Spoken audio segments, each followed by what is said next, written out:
All right, we're live. It's late night. I guess it's only 9 p.m. on Pacific Coast, but midnight on the eastern side of things. But it's still Friday where we are.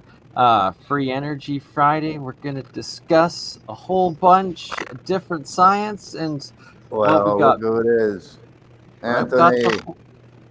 I've got Anthony on it tonight too. Right, welcome Anthony, Nathan, Mike, Lulu, Ben. And great work all of you guys have been doing, and girls, I should say, um, ladies out there watching, tuning in. There's lots of you, and we will be covering some electroculture experiments tonight.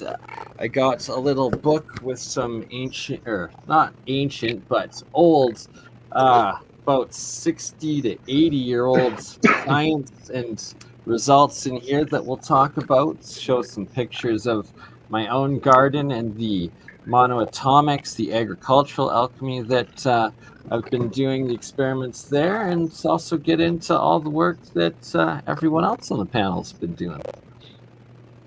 So, yeah, I guess a lot of us here who wants to start off with what you guys, I guess you were just doing a League of Extraordinary Gentlemen, or Adventures, sorry. Adventures. Mike, while we got you, yeah, do you want to just give a little recap of what you're covering there? Because I know you're on the East Coast, so you're going to go on the... Yeah, it's like midnight here now, so I'm getting a little sleepy-eyed. That's why my camera's off, so I don't look so sleepy-eyed. Yeah, just the last week has been working on my power cell technology. So right now, I think I touched base on that last week about trying to find the graphite plates to actually make the cell. To get the ones that I need is actually military grade, so like basically next to impossible. So I came up with the idea of actually fabricating my own plates. So I'm working on a couple of concepts on how to do that and make it work. So hopefully that my test this weekend will actually give me some good results on fabricating graphite plates. Nice. So I got a couple of prototypes made right now. One I actually stripped down because of putting in a special insert that goes in the plates. So hold on one second. Sorry about that. No worries, but good to hear that you're actually implementing and have the first prototype set up to run, and you'll have results on that. Yeah, I got to do some 3D printing this weekend. I actually got to print off these separators that actually create the space in between the two plates. And then essentially making an anode and cathode out of them by having them separated, or yeah. Well, yes, it has to have separation because there's special materials that go in between that. I can't get into that because it's still in the test phase. Proprietary experiments. Yeah, right now I'm trying to back engineer Michael Kantz's crystal power cells that he was making back in. I guess he started his first project was around 2008, and then he started making some huge grounds on it around 2017. So he had a cell run actually for 6 years. So it was producing power for 6 years. So are those similar to the Hutchinson crystal cells or different? It's similar, but there's a lot more elements involved. He's also using, like, say, silicon carbide. He actually has one plate that has silicon carbide. Now, if you research silicon carbide, it's actually an essential element that they use in N-channel and P-channel MOSFETs. So if that matrix is created properly, it creates the lattice structure of the crystal, and energy can flow through this a lot more effectively. It becomes like a semiconductor. It's basically the building block of the semiconductor. So that is in one plate, but Everything else on the inside, I can't really talk about. But yeah, so I'm dealing with some very interesting fabrication, to say the least. So it's not easy. A lot of collaboration with a partner of mine that's working on this right now. So right now, the big hurdle is the graphite plates. So I have to come up with my own version of that uh, because just the availability, right? I can't get a hold of them. And if you do get a hold of them, they're usually very, very small. So that's the big problem with getting plates right now. So Well, wish you success with that, and that's a crucial part of doing real science and developing technology is figuring out ways to develop the process of making and well, manufacturing yeah, Material it boils. science. Yeah, material science, reverb. also the actual building method has to be done correctly. Can't heat So treat if you can graphite get, or something? Do you guys yeah, hear static? yeah, I hear a funny static in the background. I don't know Yeah, I where hear it's Yeah, I it. hear that I too. I did thought that too. was I'm trying one thing to see if it cuts it. No, so it wasn't my other screen, or did it? Yeah. Hold on, I'm gonna try to no. mute everything. there. Oh, You go. Anthony, That's I fine. think you were the culprit, sir. Just reload your reload. Yep, definitely you. As soon as it unmuted, so Rejoin. just Uh-oh. refresh your browser, Anthony, and it should fix it. It does that sometimes. The video's much better. Ooh, it's really bad. Sounds like an alien sound. Yeah, Yeah, Can't it's hear like you. that. You're talking, but it's Sorry, come on. you have to mute your brother. But yeah, just Anthony, just hit refresh on the browser, and it should fix it. And check the window. Make sure you don't have visitors. Yeah. Anthony's got alien visitors. Yeah, I was Right? Yeah, thinking, right, exactly. they're Never mind, hijacking Nathan. his line. They're Sorry But about that. But That yeah, did what? sound kind of weird. It sounded like somebody was crossing the lines on the telephone or something. Yeah, exactly. Right? Yeah. That's what it sounded like. But tapping So in yeah, there. Which So- alphabet agency? We definitely So want Anthony coming through. So basically, right now, it's coming up with a very effective and very cost-effective building method. It's one thing to build a cell, but is it easy to mass produce? I like to have like an assembly line going where I have all the plates lined up and I start fabricating each stage. No, it's still going. Anthony, maybe go I've got a into. table in the other room. Could that be There it? you go. Now we can hear you. Oh, did it stop? Maybe it did stop. Yeah, he wasn't coming through. His Could be. audio wasn't. That was him talking before, but it wasn't coming through. Oh, for Right. sure. Yeah, I think it's fixed now. I think we're good. Okay, good. I got a fan in the other room. If that's, I can turn that off if that's still causing problems. No, it was your connection the first time. It's good now. Yeah, no, I Gotcha. think Got another silicon port. carbide. Maybe you can get some. They got silicon carbide sandpaper. Maybe you can scrape some off and use that. Well, no, I have a source. Actually, the pottery shop has every single element that I need. Oh, okay. So I got a 5 kilo bag of silicon carbide. So What do they use that for? Yeah, Jeremiah, you can't they use tease it. us with that. And not They hop on. Sorry. use it in pottery making to actually strengthen the actual pottery. Oh, So they've got a huge selection of elements. I was really shocked on how much they have. Is that You get- part of the stuff that's used in making water glass? Is it called? That's It part could of the be. process of geopolymer. Yeah, and also making like actual glass itself. Silicon carbide creates the structure and strength of the glass. So, but it has different properties, like also static and semiconductor material. They use it in a lot of chips and diodes. So, yeah, silicon carbide's a very big element that's in the cell. Also, quartz crystal will also be used in the cell as well, but that's about all I can really say. So it's kind of like taking John Hutchison's and going way farther with it. right? Like generation 5 or 6 sort of thing of combining a whole bunch of More other like- technologies in. More like generation 50. Yeah, Wow. Wow. it takes what Hutchison has and just goes way higher. Because Did John ever the- release the ingredients to his battery? Oh, absolutely. He- We've had Nancy and John on a couple times where we were going over specifically the crystal battery cells and replicating them. But I'm not sure if he ever gave the They were- specifics on the more advanced ones that were like in the capacitor units Yeah. or whatever things. Yeah, like Yeah, I in- remember there was a specific unit that he didn't disclose, or at least he said in the video he wasn't going to disclose the information at the time. Yeah, it was, well, those ones there, I believe, were he was really dabbling into the piezoelectrics.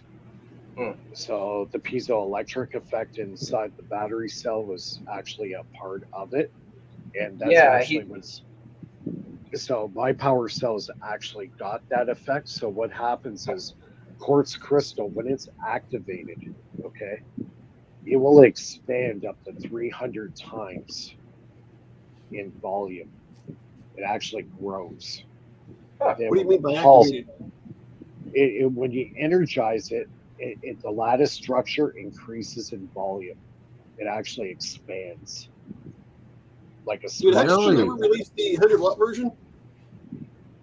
Sorry? or the Yeah, that's interesting. was it the Johnny balls that Nancy called them? That was like another design that they were going to bring in and share, but never got to. It could be. All I know is, based on the research that Michael Kantz was doing, he says that the quartz crystal, when it is activated, it expands. Now, he had some very early cells that he made that didn't allow for extra space for the expansion and actually cracked the cell. So you actually have to make the engineer the cell to actually expand with the growth of the crystal structure when it's activated. And when Similar the- to like water freezing into crystals and expanding too, right? Right, kind of like that, But but designing when the or po- engineering. Right. So when the power is taken away or the load has been released, the crystal structure now shrinks. It goes back down. And then when the load comes back on again, it expands. So there's a substance that I put in there to allow the expansion to happen. And that's part of the proprietary stuff that I'm working on. So Michael Kantz said in his early test cells, they actually cracked the graphite, actually fractured it. So he had to come up with some kind of matrix on the inside that would allow it to expand every time he drew a load. off Yeah. the How cell. do you keep contact to something that keeps changing size?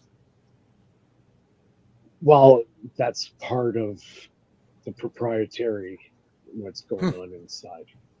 I guess you could put like a So- spring mechanism in there so it's always compressed. Right. So that's part of the proprietary matrix that I'm making. So it allows it to expand without fracturing the plates. So John said So- that his batteries, once the sediment or whatever that he had in them set, they would just output a certain amount of energy and it wouldn't dissipate at all. Is that similar to your batteries? Yeah, but at a lot higher of a potential. So the Mm. voltage, Michael Kantz's designs and my designs that I've produced is between 1.55 to 1.75 volts within that range. But what's different between my cell and Hutchison's cell, his cell can only produce in the milliamps. Mine produces amps. So yours is more useful. I've had, yeah, I like my small test cells were putting out over 2 amps. Wow. Yeah, that's definitely more practical Right. than the Now, my partner, he built a cell that was, I believe, about 6-inch by 6-inch. He was getting over 17 amp pulses. Wow. Damn. Yeah, Wow. massive pulses. Yeah. So the way these batteries have to be utilized, you cannot draw a continuous load. If you do that, you will kill the cell. so it has to be pulsed. So he would get into cycle pulsing. It'd be like 2 seconds on, 7 seconds off. So they would have to be adapted to traditional technology of today, like say if you wanted to charge a cell phone. Yeah, you would have like a pulse circuit that would, a pulse timer circuit, and every time the pulse would come through, that would go to charging your large batteries, marine batteries or whatever large storage medium you want to use, and then that large storage medium, you hook that up to a very large inverter, and there you go. You got a power system that will sustain itself. So Kansas cells were lasting 5-6 years and still putting out power. Oh, so nice. Provided that you amazing. Hey, Gerald. Hey, everybody. How's it going? Hey, welcome. What's up, Jimmy? And Jeremiah, how dare you be taunting with spinning plasma experiments that you're doing and not be here showing it for us all when you have the link? Sorry to interrupt. Mike, please. Yeah, don't tease. Maybe he's got you just popped it up again. Oh. So what exactly is he doing with the plasma? No, he's spinning mercury. Oh, he's spinning mercury. Yeah. Hey, shout out to Eric Hecker. And yeah, actually, that is a good topic for us to discuss here in the second half a little bit of the geoengineering, the weather manipulation, earthquake, I guess, generating or effect technology that Eric Hecker experienced down at the South Pole. Oh, yeah. He was definitely part of an interferometry system. Definitely. Or scalar wave technology, call it what you will. Right? Yeah. The faster than light communication potential of the neutrino detector array that's down there. Oh, yeah. Eric knew what he knows what he's talking about. Shout out to Eric Hacker, by the way. Absolutely. Yeah, maybe we'll finish this episode off. I'll play a little bit of him and Dutch Sense's interview we did a while ago. Oh, yeah, that was I remember that. Yeah, Gerald, you were on that for sure. Yep. You were part of that. But yeah, sorry to Jeremiah, I think he's already achieved space travel, like space time, traveling into the future, and he just doesn't tell anybody about it. I'm 100% convinced that he has achieved it. Right? Like, JP, do you have like portals or an actual UFO in your spare room I'm or garage? convinced that with the level of knowledge he's got, I don't doubt it one bit that he has achieved it. But he just doesn't say it to anybody. Lulu, you sound like you're in a fishbowl. I'm in my car. Does it sound staticky? Who said that? Sounds like you're in a car, essentially. It sounds the like, same, yeah, it sounds like you got like some kind of low pass filter on. All right, let me try to fix it. It's like a really old vintage telephone. Oh, Mike, for that power cell, maybe vibrate it when it starts up, or just to compact it more. Probably Yes, get more power out. we were already discussing that. Actually, vibrating it during the fabrication process. Is this better? Yeah. Yes, much that's better. Okay. Oh, you're out of the fishbowl. No, it was it was connected to my car, the Bluetooth, and I think that's okay. Oh, that's what it is. Yeah. Yeah, but no, Much, I was much saying better.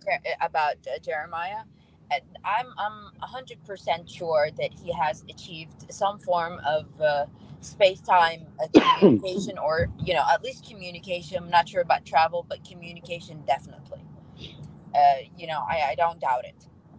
He asked me to do a few experiments. I'm still waiting for the results on his end to see if it worked. So we'll see. Oh, really? Is this a Yes. little bit of disclosure, Jeremiah? See, now you have to join to, refute or confirm these allegations, Yeah. and show your rotating Mercury vortex that you currently have going on. And does that I have don't. anything Okay, to do with it? he never said anything about rotating Mercury, but he asked me. Oh, he's saying that in the live chat right now that he's doing that. He's Okay, Oh, but he's taunting you. creating. what He's we creating discussed was not Diglaka. about, at least he didn't make me aware of any live Mercury. But if he was doing that on the other end part of the experiment, I don't know. But we'll see if somehow energy transfers, and if an object was knocked Let me down. send a message to Jay real quick. Jay, the iron ring, it needs to be hollow, and it has to be a ball inside there turning, or something in there, a gas, a magnetized gas, a gas that could be magnetized. Hey, Jeremiah, do the experiment live. Yeah. Right? That's what I'm saying. Oxygen's paramagnetic, isn't it? I think aligning the molecules is not going to do it. It needs to be moving matter. I think one of these days we're just going to see this bright flash like lightning hit and then wonder where Jeremiah went. Yeah. Like what's it called? The large LHC, like the LHC does it. Yeah, He's going to show up with a DeLorean from the future. That's what we should all be building, is miniature LHC devices. He's going to have Homeland Security show up at his doorstep. And they won't be knocking The nice. whole goal is to not have that happen. Where until your device is functional. The Diglaka? Where is the Diglaka? We want it. Isn't the whole point having them show up and telling them, well, we're not going to stop until you give us an open access to everything, so we could actually conduct these experiments with your approval, Yeah, there's no route to do it legitimately. Yeah, Well, I guess that's one way to go to jail. Why would you go to jail? You're not intending on harming anybody. You're intending on evolving humanity. Yeah, but you're challenging their authority, and they don't. Yeah, you're challenging their authority, and they don't like that. They want to tell people things are impossible, so people don't experiment and learn. But you have to break the laws of physics, which scale down to the real laws, in order for you to be able to get new technology. It's not actually breaking the laws, because their major thing is the second law of thermodynamics, but that only applies to a closed system circuit, and that it's like everything that we're doing is open circuits of higher dynamics and dimensions of energy fields that are interacting. Not to mention, when Einstein wrote that equation, it was meant for linear acceleration in a vacuum. It had nothing to do with spin or nonlinear systems. Slow down there, Jeremy, because I'm sorry, Gerald, this is a topic that I'm not informed on here. I know what you just said. I wasn't informed on that much. I know. So what weren't you informed on? Centrifugal. Yeah, well, that's the thing. Like, Albert Einstein's equation was meant for linear acceleration in a vacuum. He wasn't E equals MC squared. Wasn't meant for a circular system or a spinning system. It had nothing to do with it. It's a different calculation altogether. Well, that may be, you mean the linear in a vacuum. That's for time travel, though, right? Yeah, basically time travel, matter, antimatter, quantum physics comes out of that calculation. But the spin I am saying is for gravitational, not time travel. I never say that, but yeah, I stay away from. I guess that's what the time travel thing is, the linear acceleration. I see now. Yeah, I mean that makes sense to some degree. I never saw it like that, though. Most people don't because they assume that Albert Einstein's equation is applied to everything. Well, it's really not. You got to look at the context that he wrote it in and when he wrote it.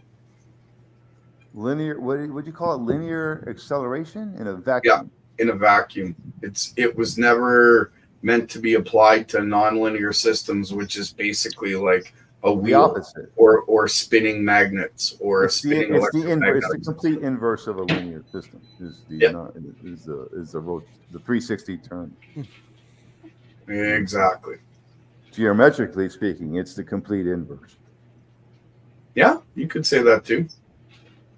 Hey, you know, if that rotating plasma is like modulated with extremely low frequency current, that would match the Free and Aquino experiments for anti-gravity.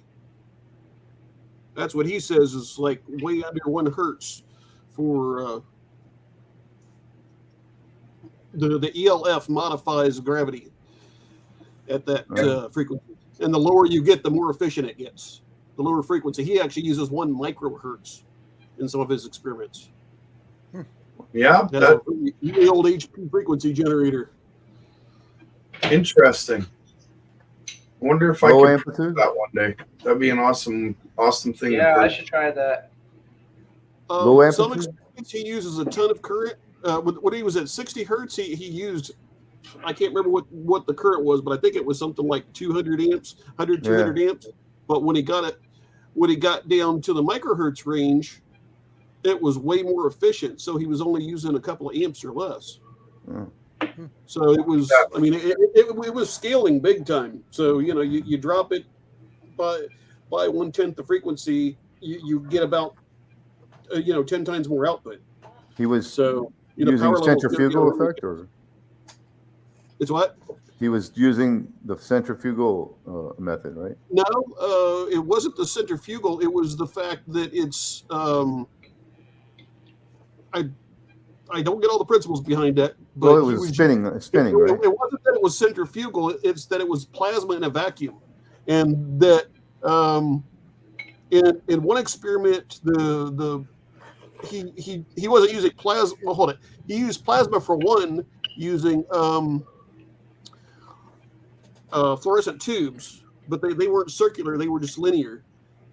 And in another one, he had a large setup of a torus transformer, only used as electromagnet. So it wasn't the rotation that mattered. What mattered was that it was extremely low frequency electromagnetic field. But spinning that around, to keep things consistent, would produce that. I don't know why they have such high rotation or how that adds. I've heard other things about that, but that wasn't part of the Aquino thing. Low frequency is a huge wave, so I think alien scientists also mentioned that spinning it like that causes spin polarization, but that part's above me. ELF is very big waves. They're the size of skyscrapers, Spin polarization and possible nuclear magnetic resonance as well. Right. Yeah. I've been wondering about that too. Right. Well, I mean, if you think about 9/11, you can use ELF for that thing too, because they're the size of skyscrapers. These waves. Yeah, I'm thinking if you get it high enough, it's that you're not just messing with the gravity, but you can also make the atoms unstable and break the bonds. So that's the whole thing about if you follow Dr. Judy Wood's everything turning to dust, But there's a few components that have to come into play when that occurs. It's not just resonance and then you're breaking apart molecules. There has to be a hydrogen factor involved in there and oxygen, and there's a few things that have to be involved, but definitely possible. I'm thinking it may be similar to high voltage effects, because if you have enough high voltage, I've read some old experiments with Tesla coils, and one of the ones was talking about where they put wood on the terminals, and sometimes they got like a little bit of a glow inside, and other times the wood just exploded. It's like 1,000 little splinters. It was like it broke the bonds, and plus the stress of it. But I mean, there's stress there, but You wouldn't think it would be enough to break anything. Yeah, Nathan and I were talking about that the other day with wood accepting charge. Yeah. And also how with twisters, how the wood goes when entering from one to the other. Essentially, one of the Hutchinson effects or the reported Philadelphia effects of matter becoming disintegrating or becoming gel, or not even just like a foam. You mean like how stuff ends up in trees that way? Yeah, this disintegrates and then lets a solid object pass through part of it that materializes with the other solid completely in it without forcing itself in, sort of thing. Yeah, like the 2x4 through the telephone pole in Altona, Manitoba one back in the 90s. In an old alien scientist video, he mentioned that I may have this backwards, but if you go above the atom's resonant frequency, it was either above or below, but it could cause a phase change. And I've asked him about that since then, and he just said he didn't get into it too much. He didn't have the details. I don't know if he was afraid to go further, but I can't find any reference for that anywhere of being able to cause a phase change like that, to where you could turn a solid into a liquid. But if anybody knows anything about that, I would certainly not like to know what it's called. And if there's any experiments. And who was the inventor of that? Effect, demonstrated some kind of like jellification of the metals. That was Jeremy Reese, the alien scientist. One of his old videos that was talking about that day we're not supposed to talk about. Trying not to get you dinged, but you know what I'm talking about. No, I got you. That looks like a nice HG glow. What do you got going on there, Jeremiah? And welcome, sir. Oh, you're muted. If you're so don't mind the sound of the vacuum pump. Sorry about that in the background. Try to get real in close on the mercury here. So I'll show you what's going on a little bit. Underneath here is a rotor, and this rotor is a 4-pole BLDC or brushless DC rotor from an in runner, and spin it up on the Dremel, and so it produces a rotating magnetic field that swirls around this, and inside this test tube is another tube there. Yep. And it's hollow on the inside. Oh, okay, good. So I was hoping you weren't spinning the glass. Right, that can slip right over the rotor, and so when we spin up the rotor, we can see that it drags the mercury around with it. Nice. Oh, that's so cool. Is that like the semicircle, like half north, half south? I can't think of the word for it, but it's not up and down like a torus. It's side to side. Sorry, say it one more time, because again, I'm right next to a vacuum with a Dremel tool that's making a heck of a sound. So right. Which way were the magnets polarized? Yeah, which way were the magnets polarized?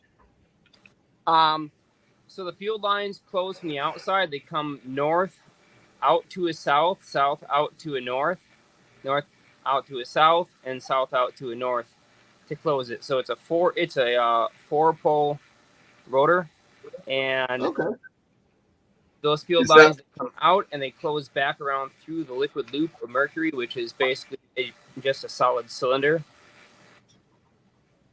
Right. That's hollow, and so the magnetic field encompasses it much better than our previous test tube experiments. And so right now it's under high vacuum.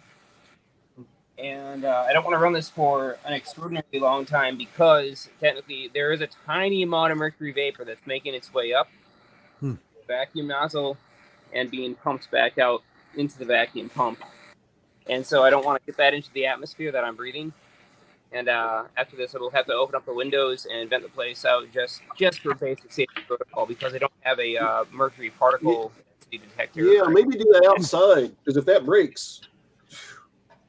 Right, but so I do have a cache tray that I'll be placing underneath it right now, and That's just in case, but I can spin It's this. the gas up. mercury Unfortunately, that's lights aren't dangerous. dark enough right now, but if the lights are completely turned off, there is a triboluminescent glow, and you get these bubbles that kind of get dragged along the surface here. See them? So there's a triboluminescent glow under extremely high vacuum. It's just so dim that we can't see it clearly with the eye. If I add the rotation, I'm going to add some high voltage now too from a high frequency AC source. Do you think that's like an electrostatic or like a cavitation effect for when you're shaking the mercury and getting the light? Oh, it's well, we're getting both. We're getting both the air cavitation effect, and we're getting an electrostatic phenomenon. Okay, oh, cool. That's nice. Is that the How glow much at the power are you top there? putting in that? About 35 watts. Oh, okay. Well, that's a pretty decent amount. That's awesome. Appreciate you joining and sharing. Yeah, that's really cool, Jared. A rotating magnet on there? Yeah, I see. Now, maybe if you could put something on the inside of the tube just in case you do bump it. Oh, it's already got a plastic lining, if that's what you're wondering. Yeah, just so so the rotor doesn't hit it, or if it does, protect it. Yeah, it's got a plastic lining in case the rotor does bump it. So there's some safety factor already in place, and then there's a catch tray underneath it. So that's if good. something does go incredibly bad, then there's some place for it to fall. I'd hate to see it break and you just like accident and inhale it. You know, the fluorescent bulbs have a small amount of mercury in there. Yeah. So if you break one, you know, open the windows, Makes you wonder how much sweep your up houses are and wash the contaminated floor. by them breaking.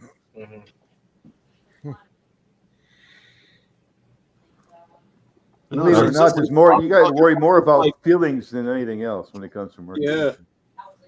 Seen some places where they were talking about that being an EPA thing if you just break one CFL. Well, yeah, I'm not more dangerous to have fillings, amalgam fillings, than anything else. Probably, yeah. Or to wear felt clothing or felt hats. They're made with. They have mercury. Felt has wool. Wool naturally has mercury in it. Really? Yeah, the old Mad Hatter. Yeah, that's where the Mad Hatter comes from. The felt hats, right? I actually made that mistake once. I bought a hat for a 10-day hike, and I wore it for 10 days. And I do recall having some mental issues some months later. Does it still put off a little bit of vapor? The felt. That's why I got one of them, because right. You're Mad Hatter. Hatter.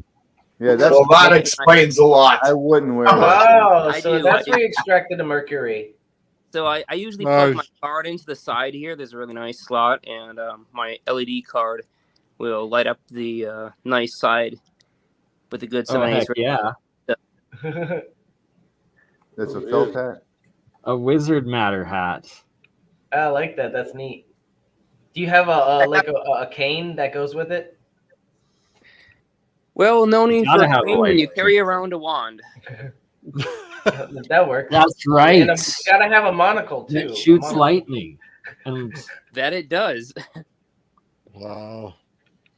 Oh, the electric magic wand is way too much fun, I'll be honest. Like something that you can basically flip out a piece of plastic from your pocket and make a 1 foot long lightning bolt with something that you're just holding in your hand. Now that's pretty nifty, and so is the levitation.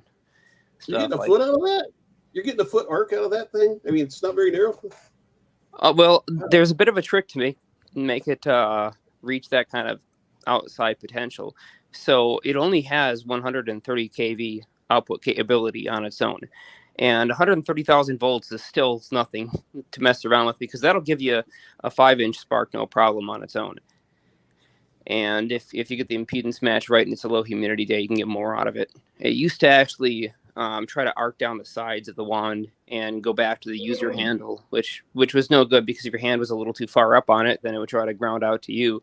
But yeah, it would arc down the outside, and I've had that thing kind of go into a runaway mode where it's drawn about 6 or 7 amps off those little double cell batteries.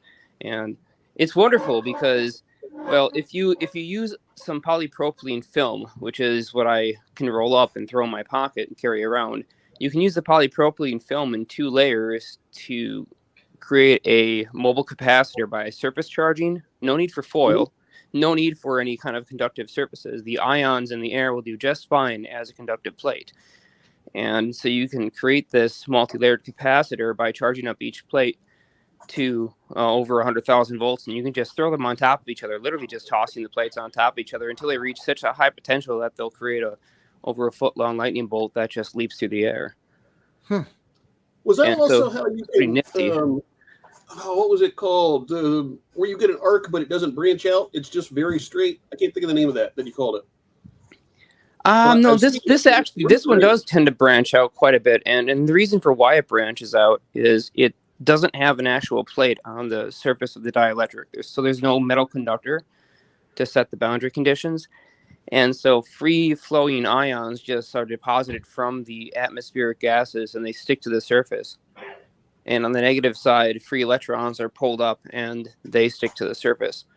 And so I thought they'll maybe get. part of it was wanting to follow the magnetic field of the coil, but does that? Well, there's no that have coil. anything to do with it? In this case, it would be Oh, it's purely not a link DC. coil. It's like Tesla coil. No coil in this case. This is purely DC high potential electrostatics delivered really? with quite a bit of current. Yeah. So, I mean, technically, it falls under the category of the electrostatic systems, but technically, it's not an electrostatic because it's an electrodynamic system due to the flowing charge. This system operates primarily by transporting charges from one place to another, and it does that through a cascade multiplier. And it's all built it right into the wand. And so, like, Electro Boom copied my wand because, well, he wanted one for his, 4 million subscriber self-celebration. Who's Electro Boom? Never heard of him. Sorry. That's funny. It's well said. Well said. 4 million subscribers, and I haven't heard of him. Yeah. Yeah, you ever see the guy that the Russian that does his Algo's eyebrows not thing pushing at the in my way. I don't know. Oh yeah, that guy's great. Funny. His heated seat was the best. Yeah, he referenced my channel when he was making his video about his homemade electric magic wand, like several years after we released ours. And he's like, he showed a brief clip of our video and said, well, these guys use 100 picofarad capacitors and they try to make it safe. I don't care about safety. So he used these big, like 1,000 picofarad he's one caps. of those sky That guy's jumpers, dangerous. base jumpers or whatever. What do you call it? Parachuters, or the guys that like to jump out of planes with a parachute for fun and pay for it. I don't want to necessarily promote this guy's channel, but if you haven't seen it, risk then you takers. should at least be familiar with like his electric magic wand video, because you see little clips of our stuff in there.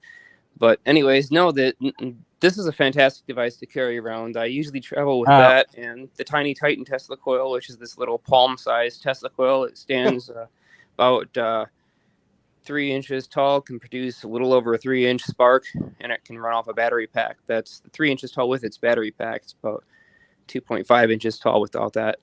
How long does it last? 5 minutes? And you got to recharge? Yeah, about 5 to 12 minutes. One of the reasons why it lasts a little longer is because it recycles its own energy. And so as it's running, the ground feedback current that's in excess of the MOSFET gate drive potential gets clamped back to the power supply and recycled. So it gets pumped back into the battery pack. Looks like he's pushing a lot of amps to it, too. He's pulse. And so we end up with roughly about 110 amp pulses in this little handheld unit. Oh my God. That'll kill you. That'll kill someone. That hits you all in the hand. Well, no, that's on the primary circuit, because by the time it actually gets transformed through the secondary circuit, then you're ending up with a ratio of several thousand to one due to the fact that you're operating in resonance. Decreasing on the output. It's not right. Right. Well, you're turning your current into potential on the output. That's effectively. He's sacrificing the amps for the high voltage. Right. How did that guy get flames out of a metal hinge? Was there gas underneath it? Flame? Oh, are you talking about the Electric Magic Wand video? No, the video that's on right now. Just a second ago, it showed a metal hinge, but it was on fire, or it looked like it was on fire. Oh, he's showing my Electric Magic Wand video. Okay, now I wasn't looking at the screen. I'm sorry. Yes, there was vapor. Yeah, through Electro Boom, we gotta play yours. Yeah, this is my Magic Wand video. This it's just showing you like what this thing can actually do. So we go around with this thing, and it's always entertaining. Hey, that's a great way to get rid of lice, you know. Well, it will do that too. Actually, so if your trash can stinks, you can just kind of pull the bag out and stick this thing inside. It'll produce ozone, and it'll sterilize the surface. I wonder how insects react to that kind of field. Yeah, so that's me there with the caveman hair. My hair is much longer now, but here we're destroying some toroidal rings. Was that a smoke vapor by? Oh, is that what that is? Okay. Yep. So we got these little toroidal smoke rings. We're blowing them to pieces. As soon as the electrostatic field touches them, the particles get charged and they fly apart by Coulomb forces. You know, Stan Deo did this without any power. He used the diaphragm. So that's the driving circuit. It's your basic Maselli ZVS, except for it's slightly modified. Okay. And so that's the entirety of what's inside the electric magic wand in the first version. Now, I've gotten a version now up to 3.0. So that's version 1.0. 3.0 has a full phase shifted driver inside of it, H-bridge configuration. And that thing can deliver 300 watts, which is significantly more than this. So what Wand 3.0 will do above and beyond this one here, and you can just see the power supply there, Arkin. What Wand 3.0 will do is actually generate a beam of current that comes pouring out the tip of the wand. And so if you've ever seen that, that Harry Potter scene where, what's that guy's name? Dumbledore, I think it is. I'm not much of a, not much of a huge fan of any particular series, but yeah, so Dumbledore pulls some memories out of his head with his magic wand, and there's like this beam. It looks like a thread of plasma that kind of comes out of the side of his temple. And so we can actually reduce that effect. And I was able to use Wand 3.0 to actually connect with my temple. Not to say that it pulled any memories out, of course, but it produces the same visual effect. And it's a real three-dimensional plasma that is roughly about 115 degrees Fahrenheit. It's an incredibly cold plasma considering the amount of luminosity it puts out. It's quite visible with the naked eye, even under lit conditions. And at about 300,000 volts, the acceleration potential for a negative output is sufficient in order to cause ions to generate a beam that can connect from one point to the other through the open air over a 6-inch gap. It's just incredible.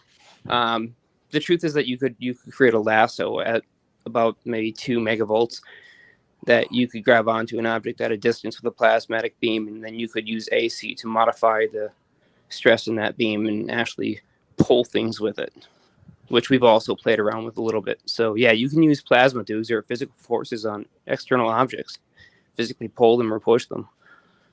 Is the plasma hot enough to burn you? What's that? Is the plasma hot enough to burn you, or is it even no, it doesn't burn you. It rolls over your skin. It feels warm. It's kind of like you placed your hand under running water, like under a hot running tap water, thin stream. Right. And other than that, no, it's super strange. Now, if you get too close and you concentrate it down onto a very small point, it will get hot. But it tends to spread out due to the fact that the impedance of the atmosphere is so high. The arc will take a beam form and travel from the high voltage tip of the wand over towards your hand or your skin or whatever object it's touching. And then right at the surface, it'll tend to spread out almost like it forms a little cone. Kind of looks like a tube attached to the end of a suction cup. And so this glowing stream spreads out wide like a suction cup, and then it distributes itself across the surface, which is, again, one of the really weird things that extremely high voltage does. And this is only at 300 kV. Now, we've seen some really weird stuff at about 1 megavolt. Is that at high frequency or is that DC? That's DC. Really? Yeah, really. I know that was the most surprising part to me too. I didn't realize that DC high voltage would have these kinds of effects or form physical structures that would represent almost solid tubes or plasma beams. These were all surprises to me when we first stumbled across them, and that was many years ago. Oh, you remember a while back when we did that experiment with the skin resistance? Oh man, that was a while ago. Yeah, remind us of all the details. the cells probably have a breakdown voltage. That's probably why the 40 volts does it. And I was just remembering back when I did it when I was a kid, I did it like 1 inch apart. I did it 4 inches apart when I was doing that experiment. So since I got about 9K for 4 inches, that was about 1.5K per inch. Wow. Maybe lower. Wow. I wonder if it matters if you're, when I did it, I don't know, I was like 12. I wonder if that matters too. Because I mean, your body, the younger you are, you probably have more water content. Actually, the whole body conductivity phenomena is one of those things that's been documented by some of the strangest organizations. I'm trying to remember if it was Monroe Institute who did skin conductivity tests, or if it was also combinations of the CIA released papers. But they look for skin conductivity when grilling somebody under high stress situations, or when they're experiencing an induction experience. So somebody's Monroe was also responsible for the hemisync science technology, working the developing of the binaural beats into that. So that's fascinating in that I'm just wondering if those two are connected. Sorry to interrupt. They're somewhat connected, but we're talking about something that's a little bit more fundamental here, which is the skin conductivity of a human being changes depending on the stress of the situation. It's more than just sweat glands opening up and releasing salty or alkali compounds or something like that. So the skin conductivity can increase for a number of reasons, and blood flow is one of them. There are other chemical reactions, but one of the interesting things that was noticed is the skin conductivity of people that are claimably psychic, or quote unquote tapping into something when they go into a meditative state. It increases to a significant degree where it's basically very conductive. I've got that. Geez, I hope I've got that right. I'm either completely right or I'm completely reversed on this. It's been such a long time since I watched the documentary. That was a combo between the Monroe Institute and a few other organizations. But no, they did test skin conductivity of people that were undergoing a quote-unquote psychic medium type of experience, or trying to channel. And the equipment measured EEG changes that went into the theta wave state, and measured a massive decrease in skin resistance, if I remember correctly. So I find that particularly interesting, and it's sort of like, when your skin becomes more conductive, you become less receptive to outside electromagnetic noise and more capable of transmitting in the longitudinal mode. And the reason for why is that other random waves are effectively eddy current shorted out in your skin circuit. So they don't penetrate the depths of your neurological tissues, and you have more autonomy in that moment to connect with whatever you're detecting subconsciously. Scan Dale's videos are interesting. I don't know where it came from, but I've seen several places where it said across your cell membrane, when your cells are charged up, it's the equivalent of like either 100,000 volts a meter or 1,000,000 volts a meter. I don't know which is correct, but I've read that a bunch of places. Oh, that's yeah. Really Each interesting. cell is like, a quarter of a volt or something, or I'm sorry, 0.002 volts or something, but you have billions of them. And technically speaking, if they're all in series, well, just think though, for the distance, even if it's 100,000 volts per meter, that's, you'd have an arc in the middle of the air if that was air. Yeah, we're 100 volts per meter is what the atmosphere is. I'm talking about in the body. Yeah, but in the body could create it in the atmosphere. We were talking about this last live. The human body's amazing. Your skin being charged while in a certain theta state, though, that directly actually does relate to the hemisync, and most likely you are correct, Jeremiah, that it would be Monroe connecting that, and that essentially it I'm just envisioning that if you're that charged, and then that's why salt water, I guess, in those solitary like booth things that people go in and are able to astral travel, right? It's like not just that; you it's have moving your brain charges. in that one state, and then your whole skin gets charged. Would it then connect into the electrolyte that is the Well, salt water right. more? So let's cover the whole saltwater sensory deprivation bath thing that you're referring to.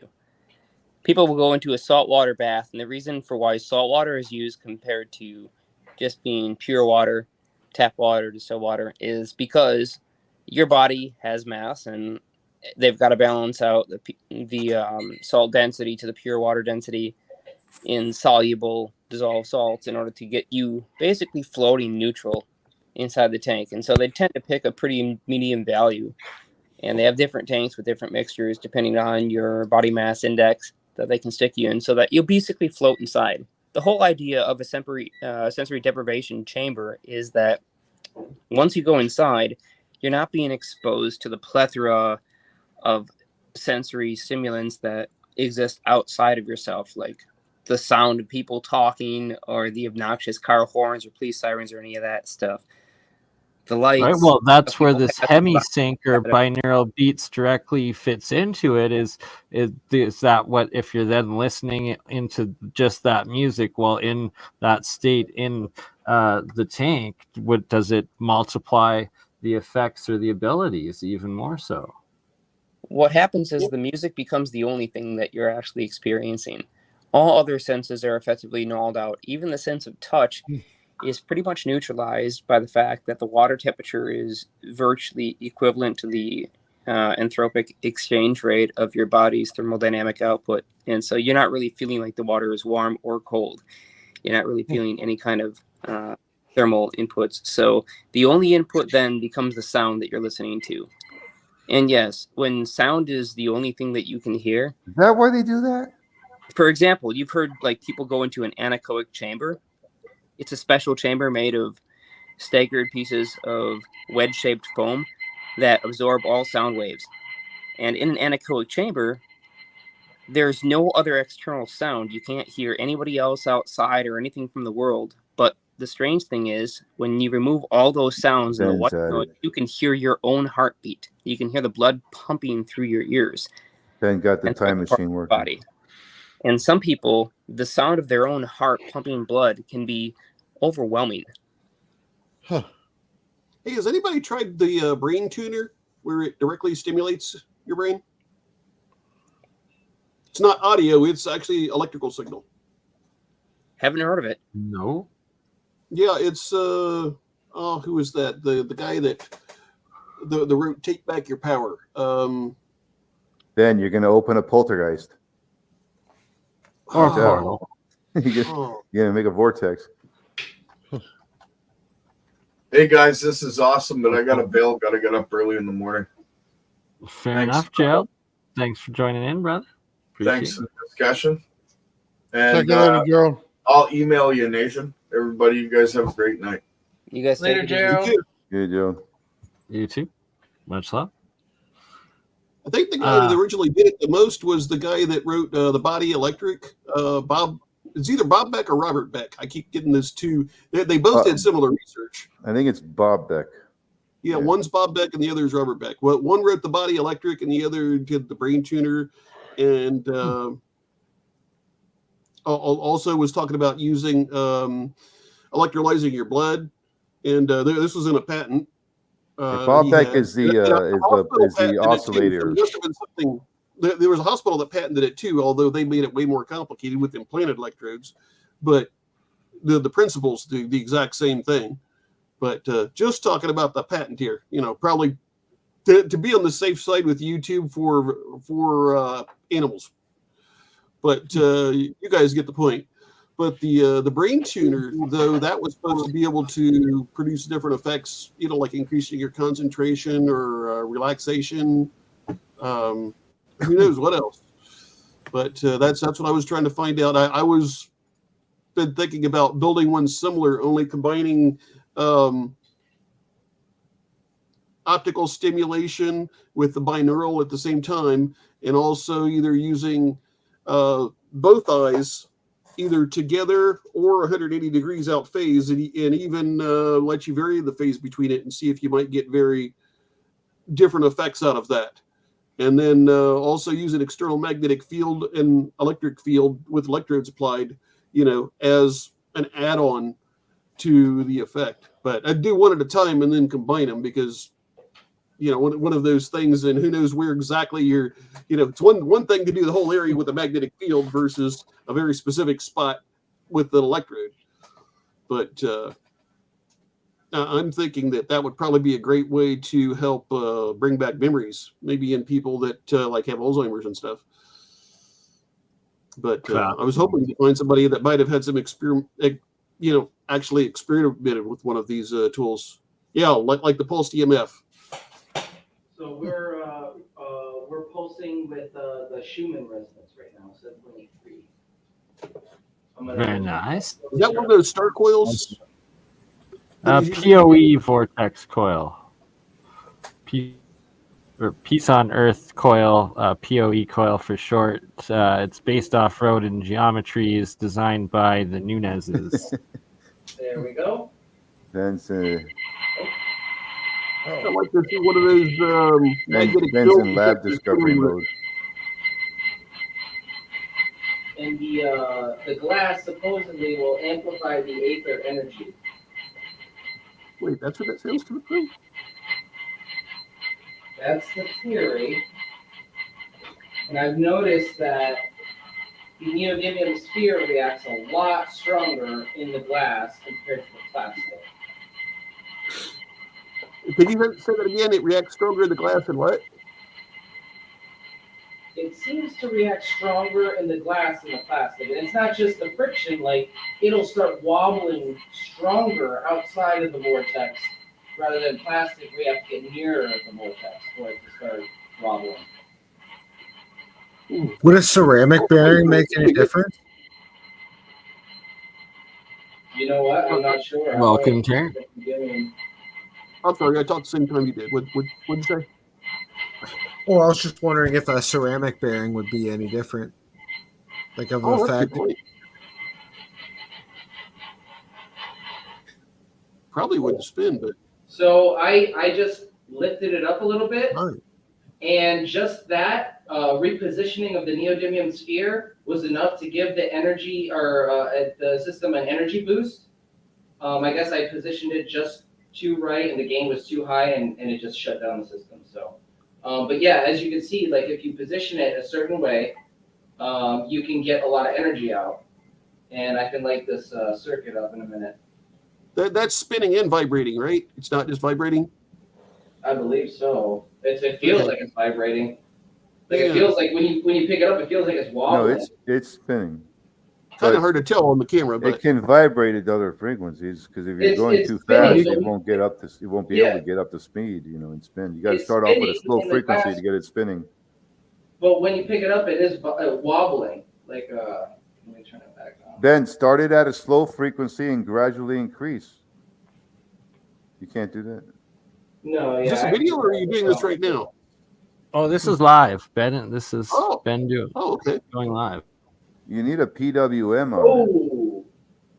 Something just fried. You should control the RPMs with a pulse width modulator. Hold on, something just fried in my stereo. Is the ball heating up? Really? No. Yeah, but I saw a spark in my stereo. Hold on. That's not good. I hope I didn't fry something. No. Yeah, I smell it too. The Schumann resonance. No. Your stereo you're referring This is live Nice science. Wow. Is that a disconnected piece? I only laugh because I've been in those shoes so many times, man. So let me ask a question. Is your stereo a piece of equipment that's completely separate from this circuit? Yes. Okay, that's what I really wanted to know. Yes. Well, but it's still. I can easily swap it out for any. But the thing is, he's creating flybacks. I think. No. How far away is the stereo? I can easily swap it out for any stereo receiver. The reason why I have this one specifically is because I was trying to replicate an experiment. But since I already replicated it, oh wow, that smells. Since I already replicated it, So I the can stereo just puts out 5 volts AC, Jeremiah. But yeah, it fried something overloaded. Because yeah, the stereo's made for speaker windings with very thin gauge and a higher resistance. Well, again, what I just asked him, Mike, was I asked Ben if the stereo was separate from the circuit, and he said yes. And so that means no, it wasn't putting out energy that was going into the circuit and then got a back EMF kick and got fried. It got fried by a field. Yeah, so its primary Oh, is maybe. from Yeah, stereo. no, you're right. You're right, because the circuit's not even active. Is it an AC stereo? Is it a stereo that's plugged into the power line? It's Yes. definitely fields. So I was thinking it might be capacitively coupled. Yes, generally though, you wouldn't see that kind of capacitive coupling in a circuit Right, like yeah.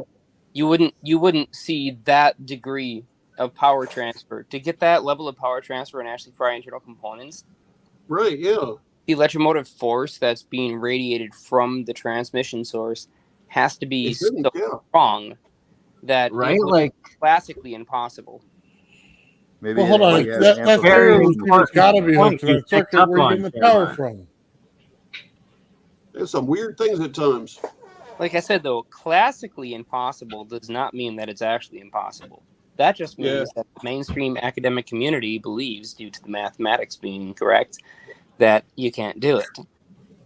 Now, then where's the power coming from? The math from? isn't correct, right? So in reality, you can actually produce these types of pulsed electromotive force outputs. The power is coming from the wall. And keep in mind that this outlet that I have in my apartment, the wiring is really old, so it might be an unstable signal to begin with.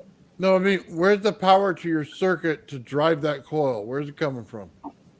5 volts AC. The stereo is putting out 5 volts. So AC. it is directly connected. 5 volts AC to its primary, which is isolated from the secondary. Connected. The circuit's connected too, but it's in the wrong frequency to produce any power for the circuit. It's producing the field like Jeremiah said. So Ben, they asked you a question. Bring up the schematic, Ben. Okay, just hold on there, Mike. Hold on there. Ben, they asked you a question. Mike was specifically speculating on what kind of potential and current you're feeding your coil with.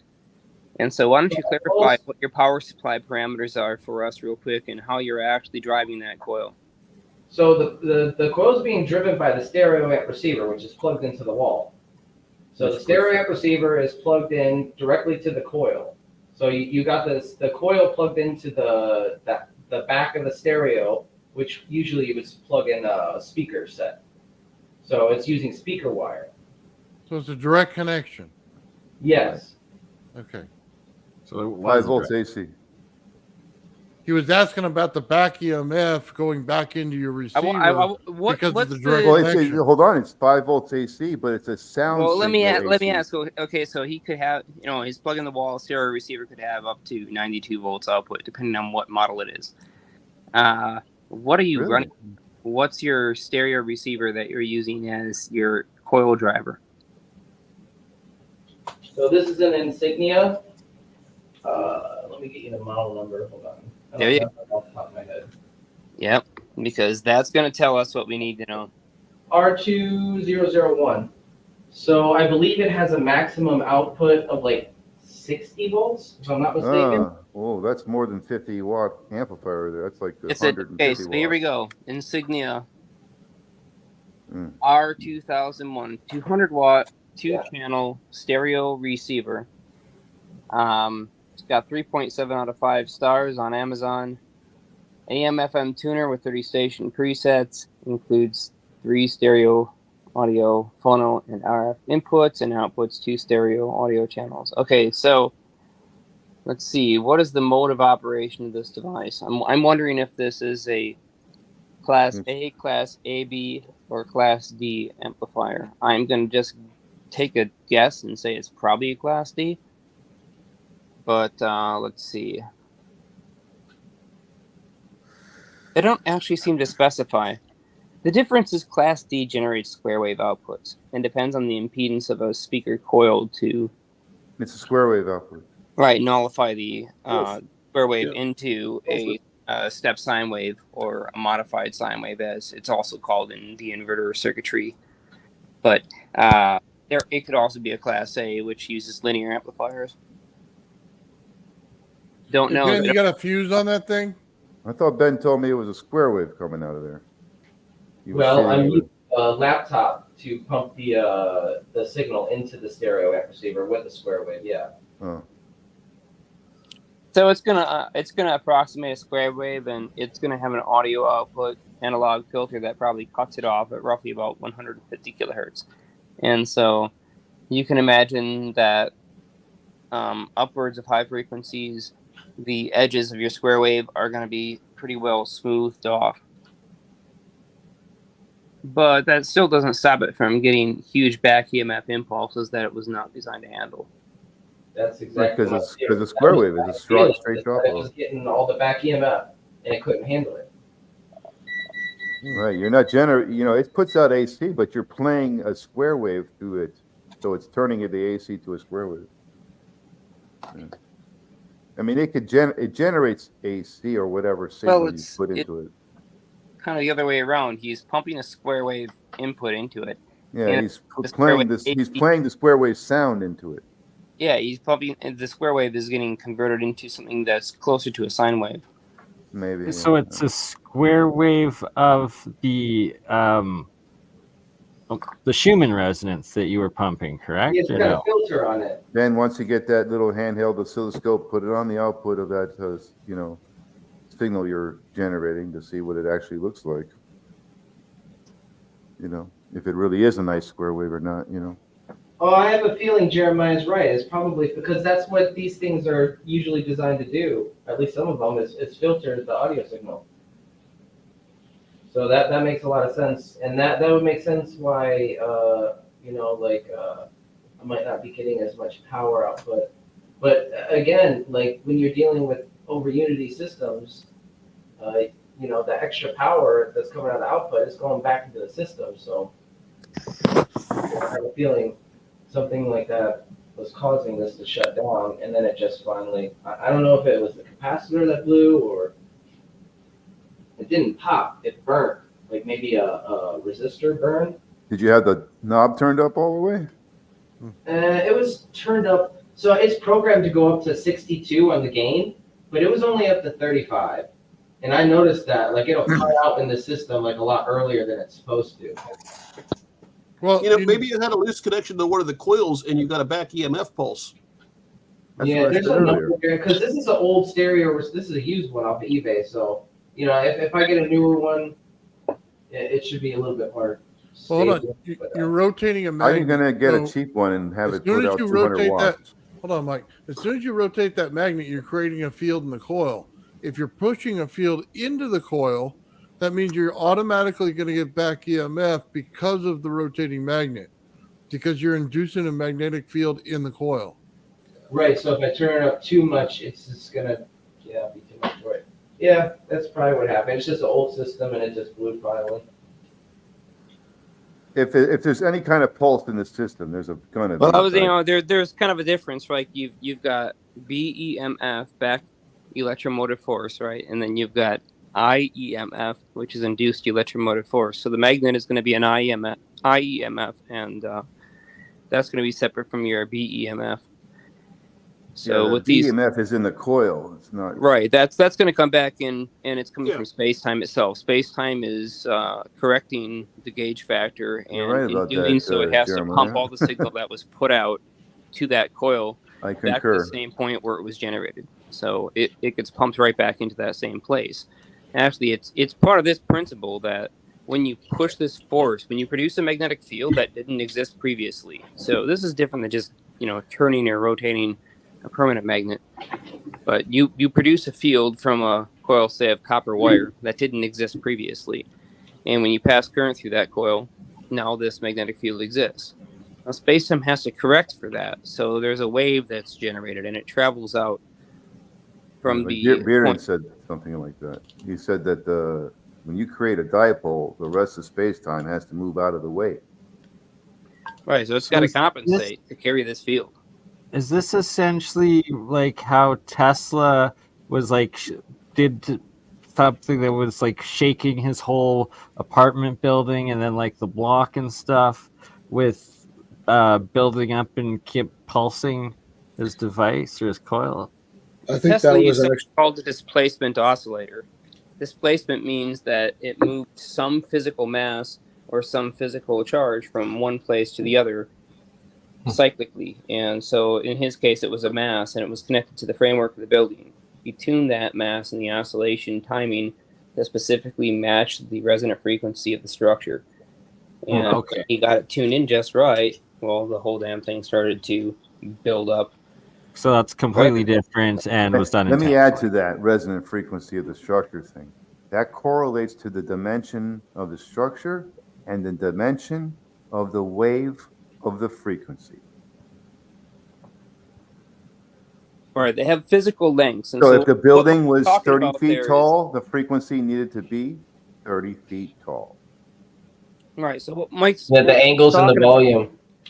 is And that of course, these you know, the wavelengths duty they cycle correlate and to all the that. physical lengths of the structure. So what Mike's saying is that these wavelengths correlate to a specific dimension at a specific frequency. Sound waves move through, and mechanical waves are It sound was waves. a low Effectively, frequency, whatever he used, right? because They the building move is a through low frequency. materials at different rates. So a sound wave moves through air at a different speed than it moves through water, and a different speed that it moves through the steel beams of a building structure, like what Tesla connected to.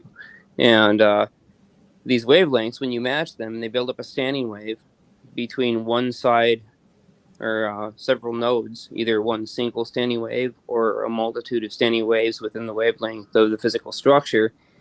It's going to travel slower, much, much, much slower than light. So you can build up several standing waves in a physical structure, even 3 stories or 5 stories tall.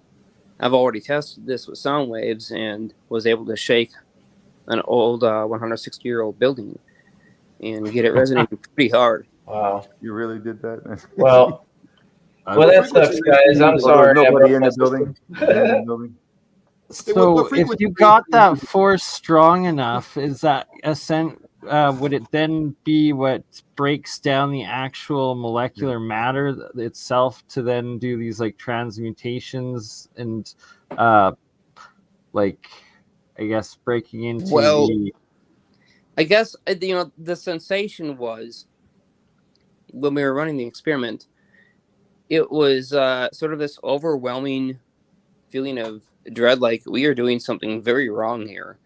Well, yeah, you are. Not be doing this, and Watch as for the the building police. is shaking, and we can hear the walls just jittering, and there's this sort of white noise, almost like You these get caught individual- doing something like that, man. right? There's like these individual little parts are kind of jittering against each other, and we're thinking, we're not really sure how stable this structure is. We should probably stop. And we weren't sure how far the effect had spread, but that specific space that we were in. Why not do it on a car or something smaller? Oh, so you can watch videos of that. Look at people that do audio amplitude competitions, and you've got these guys with like these 20 right, you're right. systems and 50 kilowatt systems in their cars. I've seen some crazy high numbers just with the sheer amount of power in massive capacitor banks and battery banks that are all installed so that they can pump out audio. And the fact that a human being sits inside this car, I don't care how good your earplugs are. I mean, just the pressure on your lungs alone, it's shocking that that they've gotten somewhat attuned to it. But you can pretty much count on having to yell Feels like in a roller coaster ride. ears at any other point in time because they're not going to be able to hear you. I've seen it where they got the windshield wipers bouncing like 2 inches. It's like, damn. That can't be good for you. If focused on a much smaller size, but increase the energy like to an even higher point, do you suspect or think that you'd be able to like dematerialize matter itself or space-time with the standing waves and the resonant of it? Well, Gabe would really love a answer to that one. Been asking for a while now. No, that's we have an affiliate that works on a really interesting project. He's attempting to dematerialize a paperclip of all things. You know, your normal office steel paperclip. Because there was an experiment reported by this guy named Craig, and Craig apparently ran an experiment with a UHF loop TV antenna powered by an automotive timing light circuit that he took apart and modified. And he hung a paperclip directly center of this antenna.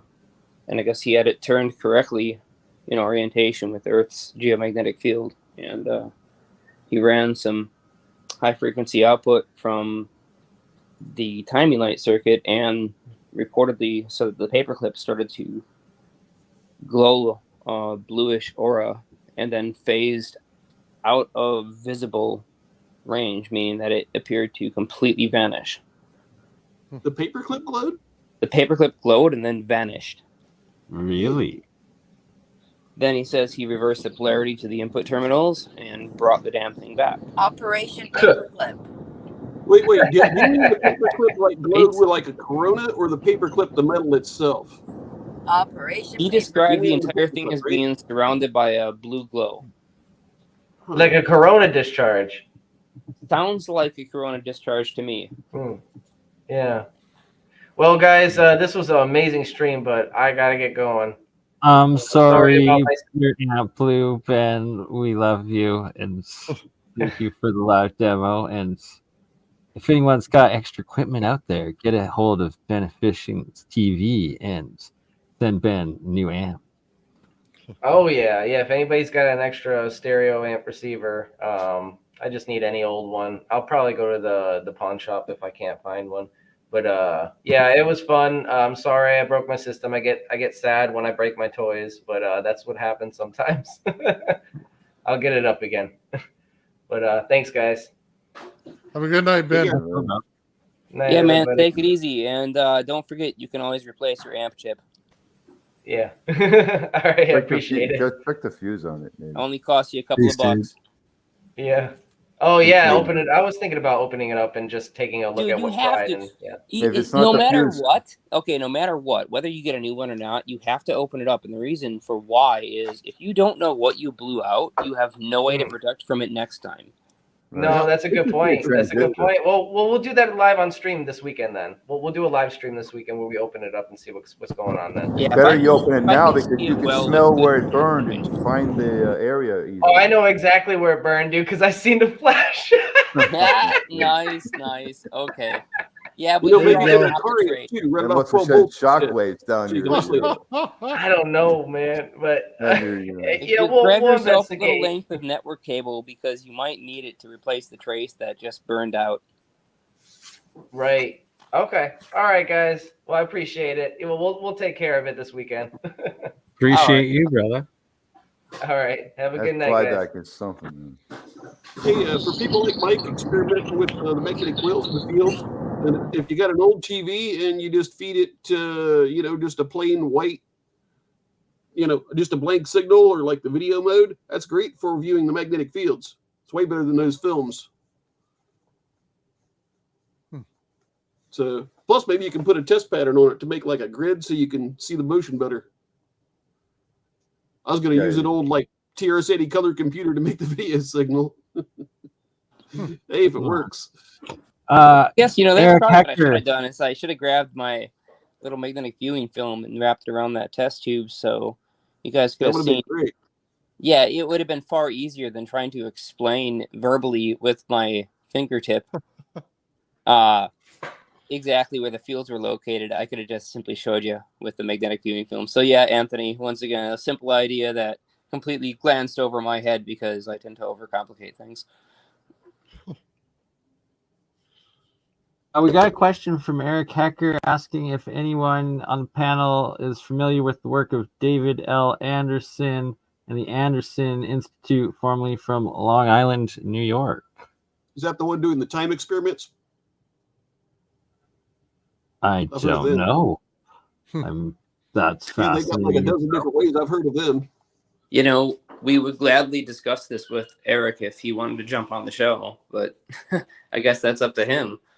He's saying it's a bit late where he is, where he can't wake the other people in the house, or and he's saying, "Yep, that is the time experiment," or what you're referring to, Anthony.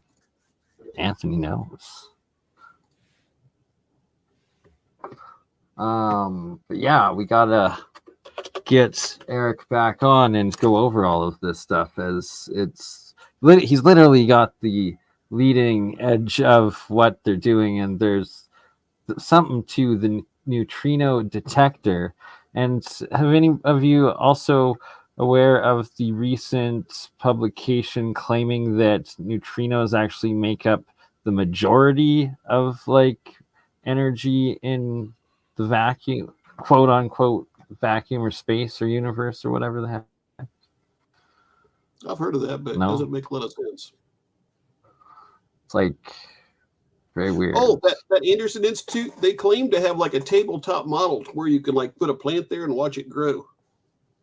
That's true. I don't know, but if there's somebody in the area, get some video of that. They said they'll demonstrate it to somebody that comes out. Say again? They claim to have like a tabletop demonstration of time modification. Really? That's beyond To where you fascinating. can actually see it. Time control and time travel. Well, I added a link to the private chat. If anybody wants to check it out later. Yeah, do link it there. Maybe email me, Anthony, because I'm on my cell right now, so private chat doesn't really do much for me after this. Yeah, I tried to put it in the public chat, but it says to sign up. So I don't know what the deal is with that. Experiments in time control. Fascinating stuff. Thank you for the tip, Eric. Definitely going to have if you're going to control time. I mean, okay, time, so let's talk about I don't know. temporal measurement. This is actually something that we've been working on. We're building detectors specifically for this. We call them time differential meters. And they use a set of clock chips that are specifically tuned to each other. And one of the clock chips is a fixed chip and extremely precise. The other one is a variable chip, which has an extremely high precision and operates only in steps. And so between these two clock chips, we generate a beat frequency. That means the difference in frequency between the two. So let's say they're oscillating at 10 million cycles per second. Oh, that's slick.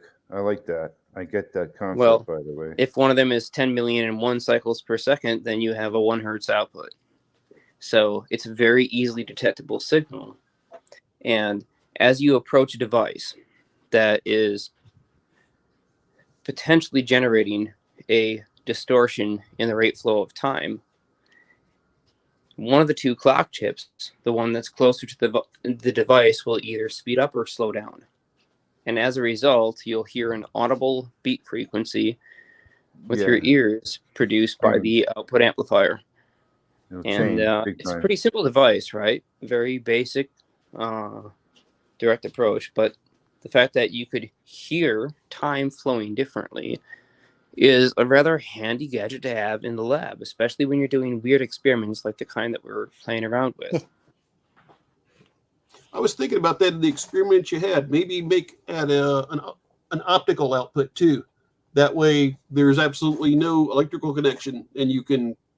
How do you synchronize the two beat frequencies if they're two different clock materials? You know what I mean? As I explained, one of the two clocks is an extremely precise timer that is a fixed frequency clock, and the other one is a high precision variable frequency oscillator. Can I just question you a little bit here, like on this device? Yeah, go ahead.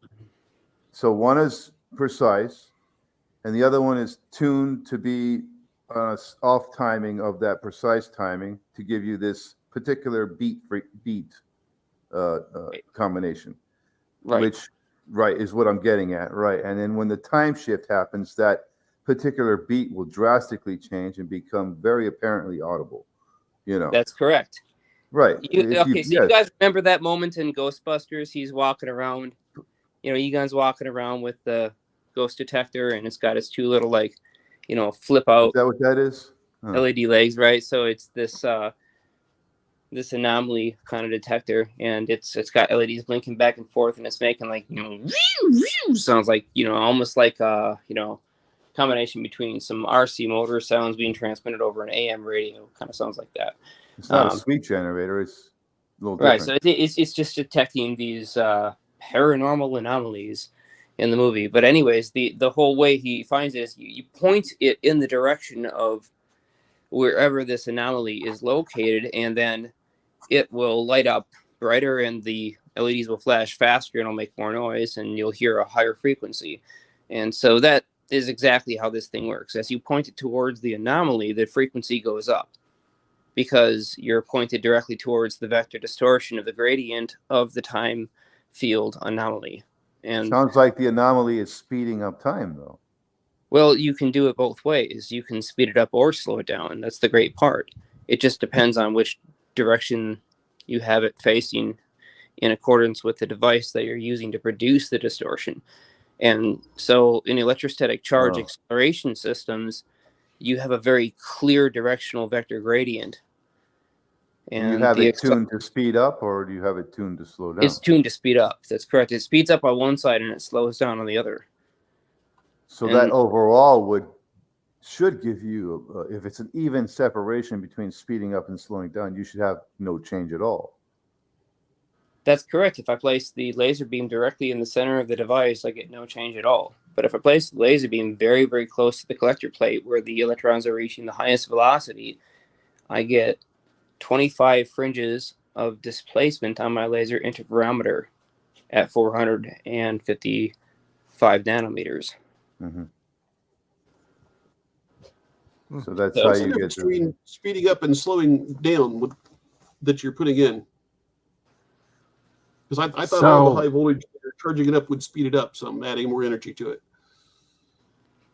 On one side it speeds up, and on the other side it slows down. So on the side where the electrons are being so it makes a gradient across the electrodes then, right? Right. That's exactly what I'm trying to describe here, is that the gradient exists between the anode and the cathode.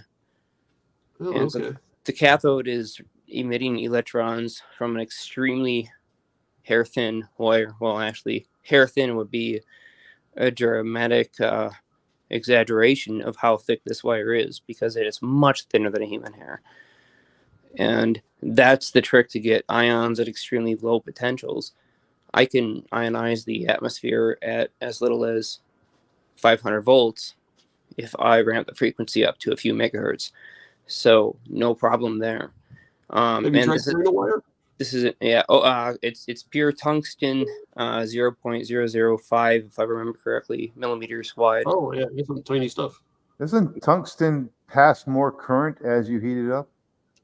Well, it can get hot, but the great thing is it has a really high melting temperature, so it doesn't tend to lose its conformity or break down or oxidize at lower temperatures, and it never gets very warm. It also becomes a better conductor the hotter it gets. Here's the wonderful part. This is something that you don't know about, Mike, but I guarantee you, if you do some research on this, you'll be fascinated with wonder and excitement. It's called electrostatic heating and cooling. Now, under certain conditions, you can use ions or electrons to transport heat from one place to another. So you can literally take heat from the surface of something that's hot and charge it with an extremely high negative potential. Electrons will fly off of it under a vacuum or a slight vacuum condition and fly towards a positively charged electrode that will transfer the heat to that electrode. Now, if that electrode is a heat sink, then it just gets rid of the heat, and you can cool off your part really quickly inside this chamber as it passes through, because you're actually using charge transfer in a vacuum environment to carry the momentum of the heat, of the thermodynamic motion that adds to the electron acceleration and causes some electrons to quote unquote boil off under those high voltage conditions. And so you can heat up one piece and carry the heat away from the other. You can also do it in the reverse direction and add heat to a part inside that same environment. But this I've heard whole them using idea, that for making heat sinks about 10 years ago. You know, that give me an idea right now with the tungsten. If you got like electrons flowing through it, giving it a certain amount of heat, what if you added some exogenous heat to that same tungsten at that moment? Would you have yourself an over unity effect?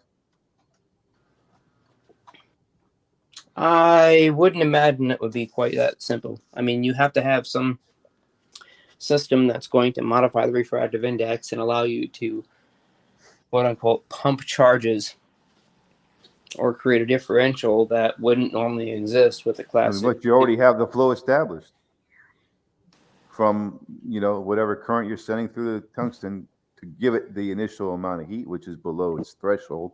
So it has room for more heat. And then you add it with like a candle flame or something.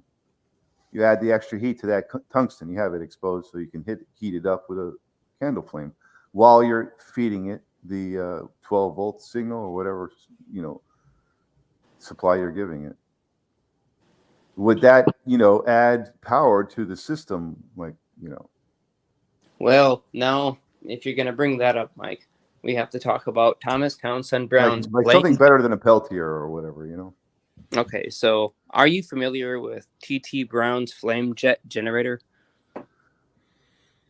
Maybe, I don't know. Could be. Okay, let me cover it real quick. He has a very high velocity flame that passes over an electrode, and this electrode touches a certain part of that flame and deposits charges into the plasma flow of the flame.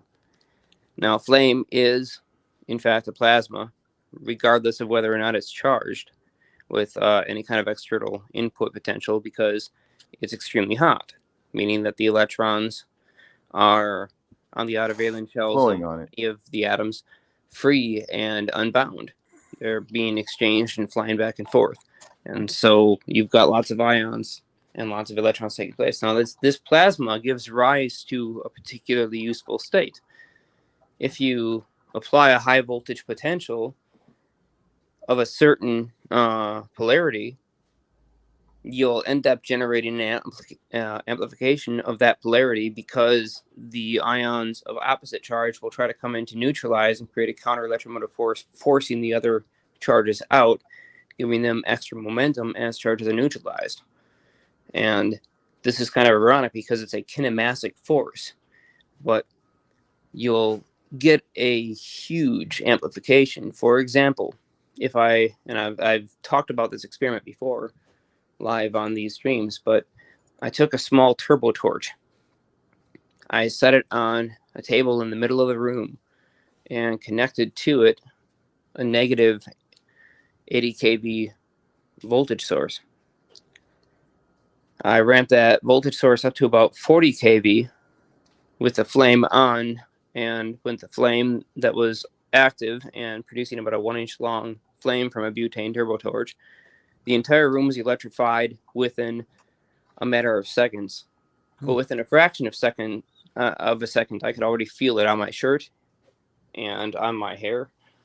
So the feel that it produced was almost instantaneous when the power supply was activated by remote trigger.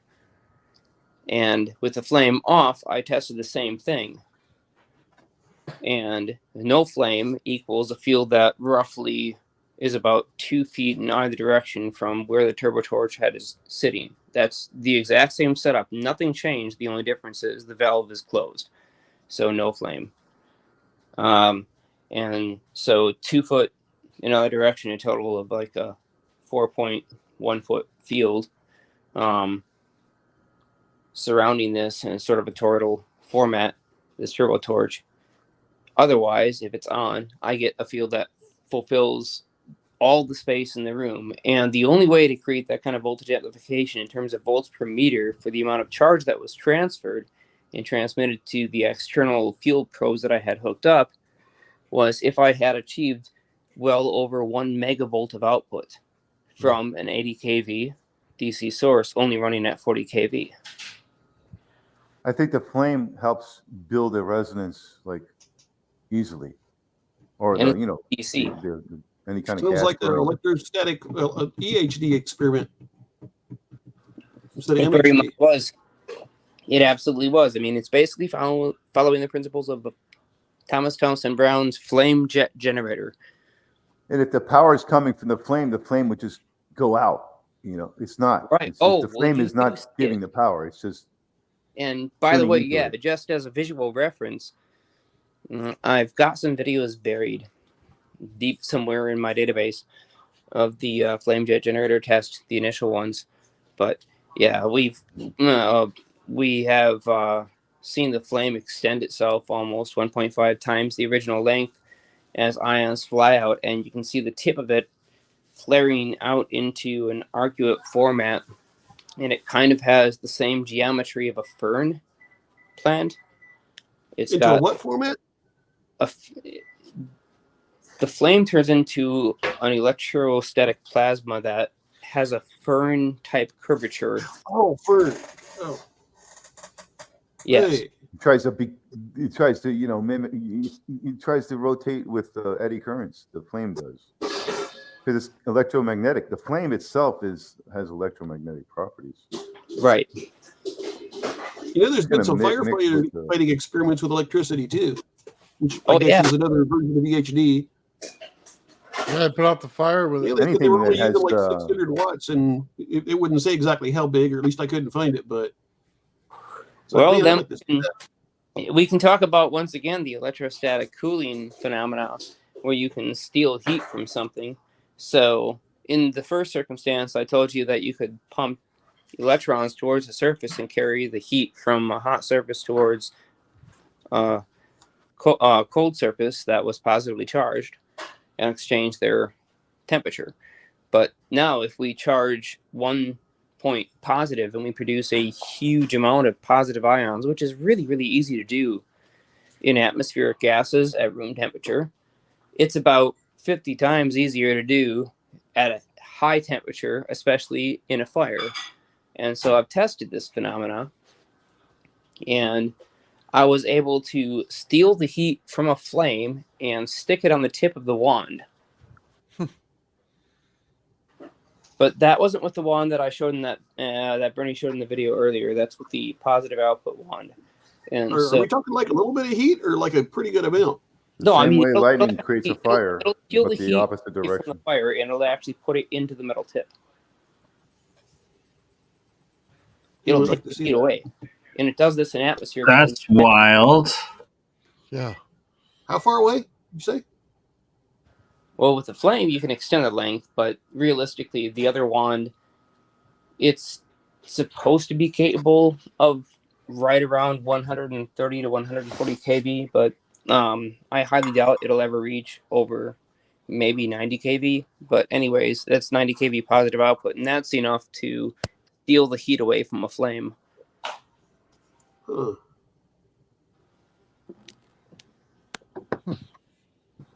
That's cool. You know, I've heard about using electricity to short out a tornado too. The who was the? I can't think of the experiment. The guy where they did the plasma to break down like water or any fuel. Like Geet, the guy that was doing Geet, he said that it went over a puddle when they were working with a small engine, and it made like this little tornado. And he said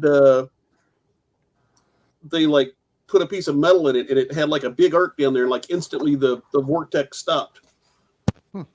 Weird. From what I understand, it wasn't grounded properly. He said you had to use was it RVT red silicone or this wasn't from the device. This was like just near it. It was making it around it.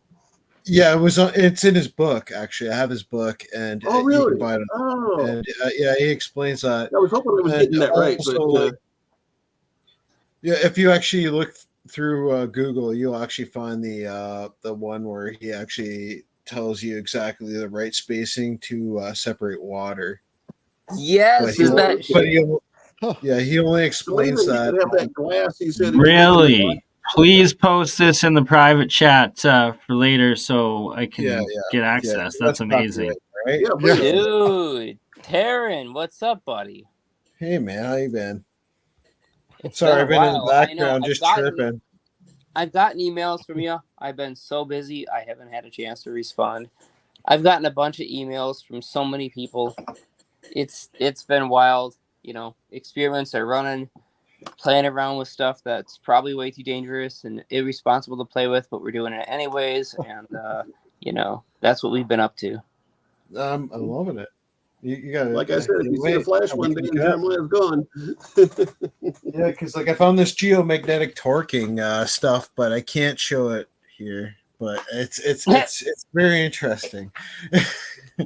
It actually has I think it actually has a lot to do with the graviflyer, but the graviflyer is missing one thing. When I researched the graviflyer years ago, I remember when Alexi mentioned something about putting solenoids around the sides there at the top and bottom on all four of the posts. And I think he did something like where he was like squeezing it with like a solenoid field. Yeah. And not only that, when he pickled the top plate, it was to create cavitation, right? So the oxygen becomes a coherent matter field. Well, that'd be aeroballistic with Rhoda. If there were exactly. That's what he was trying to do. I think he was combining his thing with Rhoda, but I think that's what you guys are all missing. Honestly, aeroballistic, and I you know what? Hey, let me ask you this, old man builds. Do you know what aeroballistic is? What? Say it again. Aeroballistic. It's actually it's I believe it's Italian. Why do I know these terms? I heard them somewhere before. Can somebody please pull this from Rex and put this up? Rex Research, If you haven't seen this, him, yeah, I know. This is one of those things that you have to see. And Mike, you may have dropped across this before, but may not have the. I can bring it up on screen if someone else is able to load it. My main computer's still frickin' rebooting. Rex, I know that. I can't load it because I'm on my cell phone, and I can only have this one tab open, or I have to exit. So I can check it out, but what did you call it? It's Rex Research, and it'll be under the Rex Research, and it was Rhoda, ROTA. And he explains how, like, so what he did was he would make a negative charge plate on the bottom. I believe it was a positive charge plate in the middle and a negative charge plate on the top. And what he would do is he could make it float in one spot, but if he turned it off, the top plate, it would go in the upward direction. Yeah. And what he did also was, like, you'll see around it, there's 4 solenoids, 2 on the bottom, 2 on the top. 4 on the bottom, 4 on the top. I mean, in between the 2 discs, and it looks like he's solenoid pinching it, and like using like in a field antenna. You know what I mean? Like it just, and then he has like the charge, and he's like able to accelerate up and down and move it around. Yeah, this is like 5 years ago, though, right? And he also claimed that within this field antenna Mike. that it's stuck in. Mike, this isn't 5 years ago. This is 1910. No, I mean Rex Research, when he did this experiment, he did it like 5 years ago. No. This is not like Sean. This is. I don't know. Right. So yeah. Okay. So like, for example, like he was explaining, like, so the Italian one, which is on the Italian forum. There's a Rhoda forum that has the Italian patent on it. That's in pictures, but I can't get it translated because it's really poorly copied. And you can go, because I went and looked. I went on the World Patent website and I went to look it up, and I couldn't find it. But it's there on the picture, and it's the picture that matches the actual picture on Rex Research. So it's the actual patent for the one that's on Rex Research that he was talking about. And he claimed that the winds were blowing and it could hold itself in place with 18 kilometers per second winds. It could just stay stationary in one spot. And there's then like when I get to the Lake Mirabo stuff, because I got to do that with you eventually. I told old man Bill's Nate there I was going to run them through that eventually. But there's a Lorentz force that needs to be in between the disc in order to stabilize it, so that it doesn't just tip to like Sean, where you are on the Earth from the center of the Earth. What's that? Yeah, so that pattern right there. What's up? Yeah, that's so. So as he's scrolling through this, let's talk a little bit about what we're looking at here on screen, and we've got a couple of images here, and one of these is this raw skeleton framework of a craft that uses air screws of all things as its main propulsion, and then is electrified by this apparently onboard battery system and some kind of, and it's electrostatic field antenna. He also mentioned it was like electrostatic field antenna radio that he was flying one of those. Jesus. Yeah, look at this thing. This is heavy. Yeah, that's like electrostatic vehicle. It's like you got to understand. Like, did you see the 1915 stuff I have in the Electrical Experimenters magazines? They were literally sponsored by the United States Patent Office. So, like, literally, they had all this flying saucer stuff in there because they knew all about field propulsion back then. Like it was before the electron existed. They knew exactly how to make these things, and what they were doing was they were literally just grooming people who were reading these magazines into coming into the military and building these things. It's a high voltage, low current electrostatic field. From my point of view, I don't see any harm in this field. This patent might be interesting too. It says U.S. 1020942. I mean, there's no risk of long-term exposure to even such a field that I can think of. What's that? Oh, is it a sighted pattern? No, I see. So this is cool. I've been seeing this before. This is amazing. What is that? 1914. Not really electrostatic, it's electrogravitic. A Churchill pattern, eh? Right. This is wild. Well, yeah, they show like I believe it was in the 30s that they had a flying saucer crash. It makes you wonder if we just knew how to build these things and that where the crashes, and maybe these aliens are just like biological androids. Take on the fields. The Rex research and the patent in the chat. Yeah, the only ulterior side to that motive there, buddy, is, well, there wouldn't be bodies falling on board if they were just going to give us one of these things and crashing intentionally. Yeah, you're talking about telluric currents here as part of that article. So there should be a form on this, and there'll actually be the Italian patent. It will look exactly like the picture that you saw there. So I don't know if you ever get. I don't know. I didn't see an Italian patent, but he had a U.S. patent that I added to the links.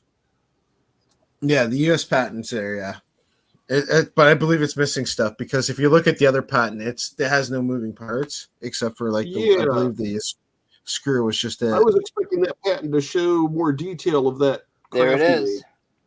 Yeah, right there. So like he was saying, scroll down a bit. So like you see the top plate I believe was negative, the middle plate was positive, and the bottom plate was negative. He's got the coils wrapped around it, so it's not just electrostatic; it's magnetic. It's creating a solenoidal field antenna. Yeah, it's solenoidal field antenna, but it's also using electrostatics. So it's like it's literally like creating like a pinch, I believe. Right, it's a cross field interaction. Oh, okay. There's a French patent too, FR 508472. method for Yeah, I believe maintaining it's a body suspended in the atmosphere based on electric and magnetic forces. And that was 1920. Damn. yeah. Oh yeah, dude, I'm telling you, when you look at the 1915 stuff in the Electrical Experimenters magazine, and you look at it and you go, wow, like they know what's going on. Yeah. This is I remember some of the old ones where 1915. they Like, showed, like, and they're making up stories, but like you could tell they're grooming. oh, this is 1915. It's Yeah, Ralph Ring. You No, know, he dude, used I'm to say telling you. the Jetsons was I'm real. wondering if this came from the Sonera Aero Club group sort of thing, like came out of or related at all. I or- honestly That's think weird. they've had this stuff for far longer than we can imagine. I think they had it in the 1830s. Throughout It's history. kind of They had it embarrassing, since the but I do Jetsons think was released. They Yeah, had it this since is the Jetsons cartoons came out. 1915. That's when they had it. Probably before then too. 10, Yeah, 20 I years. believe that they learned about convection hoods, and then I believe they finally learned about the flame jet generator because our they already had civilization- pyroelectrics back then. Like if you actually go through the old books, they had like inventors and people day after day leaning into the study and invention of electrostatics before the Civil War and the oil came along and steam. Yeah, 5,000 years ago they had what you just called it thermoelectric. Well, pyroelectric generators. They have a whole thing in this book that I have from the 18. It goes from It was that, what was that inventor's name? 1780s to Hader starts with an H. He created the pump that moves water upwards. I think he also did that thing you're talking about, the pyroelectric thing. He's like 5,000 years ago. Yeah, but you see, not pyroelectrics Hades, is known Hadron or back then, but it's a was quick, easy way to generate high voltage electricity. Look If him up. like Jeremiah was pretty much pointing out with when he was talking about his flame jet, the generator that he created, like a better one than from what everyone else that I've seen anyway has made. And like literally, if you go through Thomas Townsend Brown's family website stuff that I have, because I actually modified it so that I can actually see all the pictures, because you have to click it and then it creates pop-ups and it makes it really Heron, Heron. This is say Henry Wallace is related to Bernays Johnson. I've heard of Wallace, but not Johnson, and or how this is connected. This guy radio waves keep airships aloft. What is that? Yeah, I was looking through that too on the Electrical Experimenters magazine. I have that saved aside. I believe it's on the drive. Okay, gonna have to read all of that. Add that to the chat too. Yeah, I believe that was the. Eventually, I believe it was the Odic Ray. Yeah, the Odic Ray. Oh my god, that was fascinating. Dude, don't even get us started on Hallingstead and the Hallingstead Odic Ray. Oh my god! Like literally, that's the replicator. Dude, that thing is the replicator. It is. That's some Star Trek phaser stuff going on there. That is the replicator. Yeah, I'm telling you right now. Jeremiah, this is what you but must they didn't build do by about it. Halloween. We need a Star Trek phaser by Halloween. No, please. we're not having a phaser. I'm telling you, that is the replicator. That could possibly. Oh, the replicator. Yes, replicator. And I believe it could, like if you had like a turkey that you set out, I believe it could copy it and then have it appear again on a plate somewhere else. And You just know what we copy need for the replicators? The old Rick and Morty, the Mises, the Mises box. Yeah, Mr. Meeseeks. Mr. Mises, that's it. Meeseeks. Meeseeks, that's it. Yeah, you'll get it. Oh yeah. You gotta thank Rex Research, man, because like I wouldn't be here if it wasn't for him, man. Like he totally pulled me out of the dirt. Best site. Oh man, he's got a ton of information on that site. Donate to him too, because I know he needs money. Rex does. He actually does need donations. That's fact.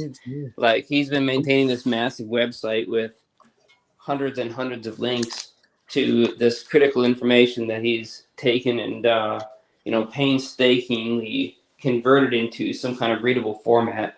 Some of the original stuff is in other languages. He's translated it and posted it up and created nice, simple, easy to view web pages for each inventor and their unusual ideas. And with all this effort that Rex has put in, it's funny that he gets so many, tens of thousands of views per month or whatever, but nobody realistically is donating to the cause and helping. I wish he'd make the ISO like he did the DVDs, but just have the ISO and say, maybe for a donation, because he said in there just to use. He's selling his data sticks. One of the copy website programs, but man, they're a pain when you do it that way. Even if you set it just to like links of 3 and don't go outside the website, it still seems to do it.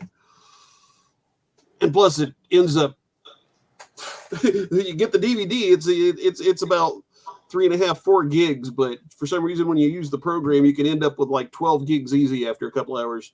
Yeah, I just bought his data stick, so he's selling data sticks again. Does anybody know a program that doesn't have that problem? I've never had a problem with it. Yeah, I can't think of the name of the website copier, but I tried a couple of different ones, and every one of them did that. PDFs?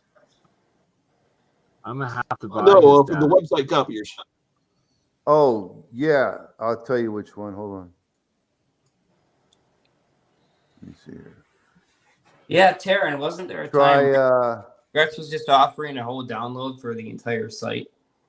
He was at one time, but he right now, like I said, he's just selling his data stick. So you might as well get it because it has everything. It has all the PDF files. It has all the extra tidbits. It's you might as well just for a lot of those don't show up now on the site. So they're lost, but they show up in the older version. Anthony, it's the other thing too is, Terry, I think you mentioned that the data stick has stuff on it that the website doesn't have on it. Exactly. Yeah, that's what I mean. It's totally like any of the stuff that you're missing on the website is on there. Like there's always extra tidbits. I wish there was like an update to where you could buy the stick and then from such and such a date to now, have like an update file of whatever the difference is. I just grab a new one because I like having tangibles. Because if you have tangibles, if there was like I was thinking as opposed to just trying to download the whole website. Be like, here, run away. Let's face it, Anthony. Download the whole website. It's a plugin from Mozilla called Down Them All. From then to now, add it in Mozilla browser, and then you can use it. The realistic difference from then to now is going to be pretty small. Yeah. The truth is that the greatest of inventions have already been invented. They've been created, tested, optimized by the original thinkers who came up with them. And so inventors.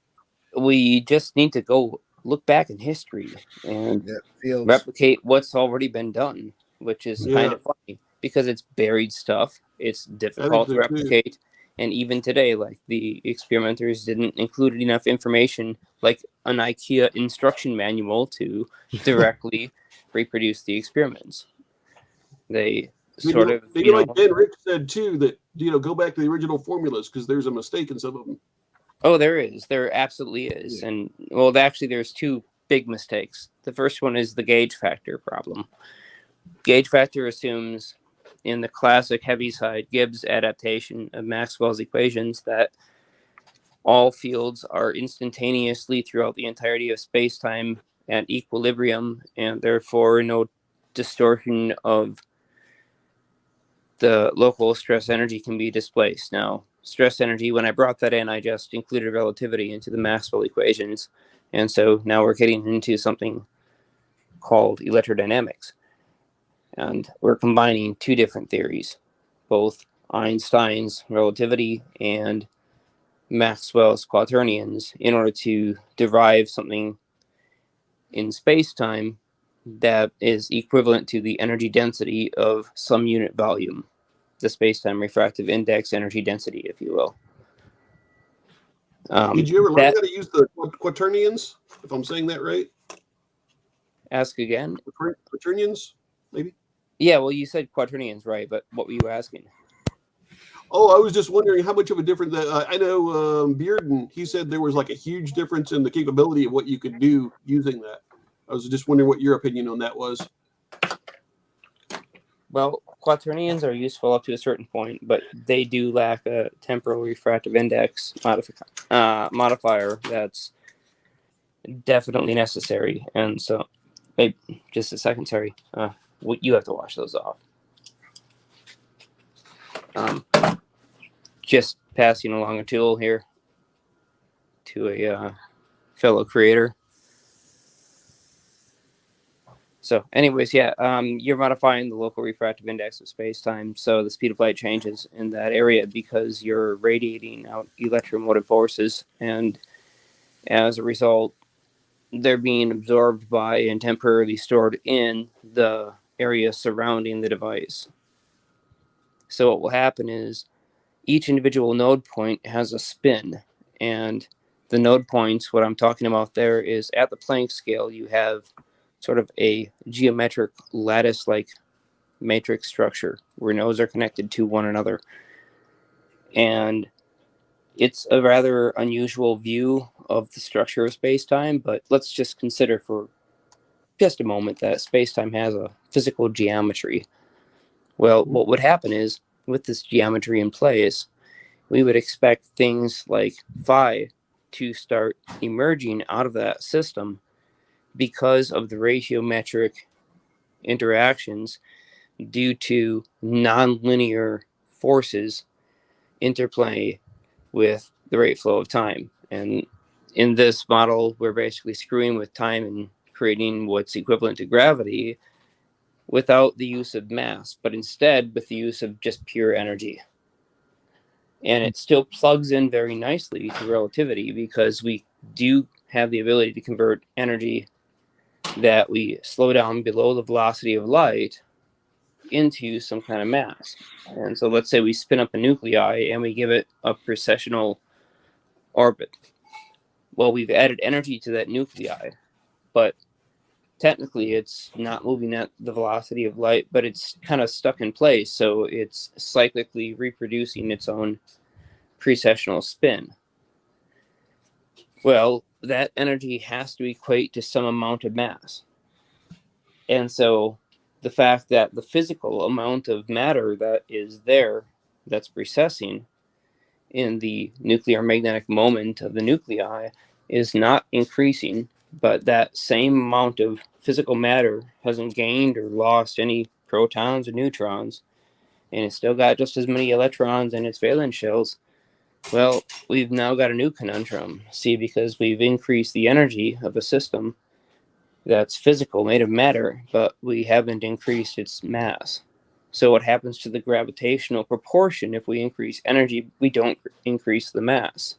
The gravitational attraction has to go down because the energy went up and the mass remained the same. So when you pull on one side, the other side gets displaced. And you exchange energy with gravitational force if the mass remains the same. Does that make sense? Yes. How is that different from the present mathematics? Does it take that into account then?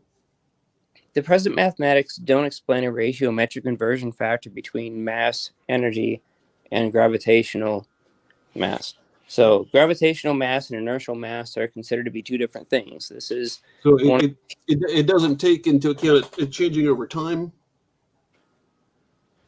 If I'm understanding that right. The only thing that's taken into account is relativistic length contraction and time and the time conversion that's happening due to an acceleration force, but it doesn't actually take into account any of the factors of charge or of the individual particles or of the magnetic moment. these are all things that you have to derive by combining the idea of a relativistic length contraction with Maxwellian quaternions.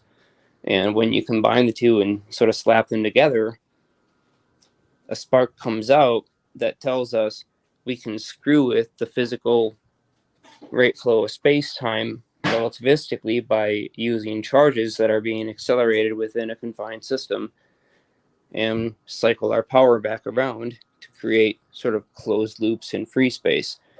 And that gives us access to some pretty fantastic technological possibilities.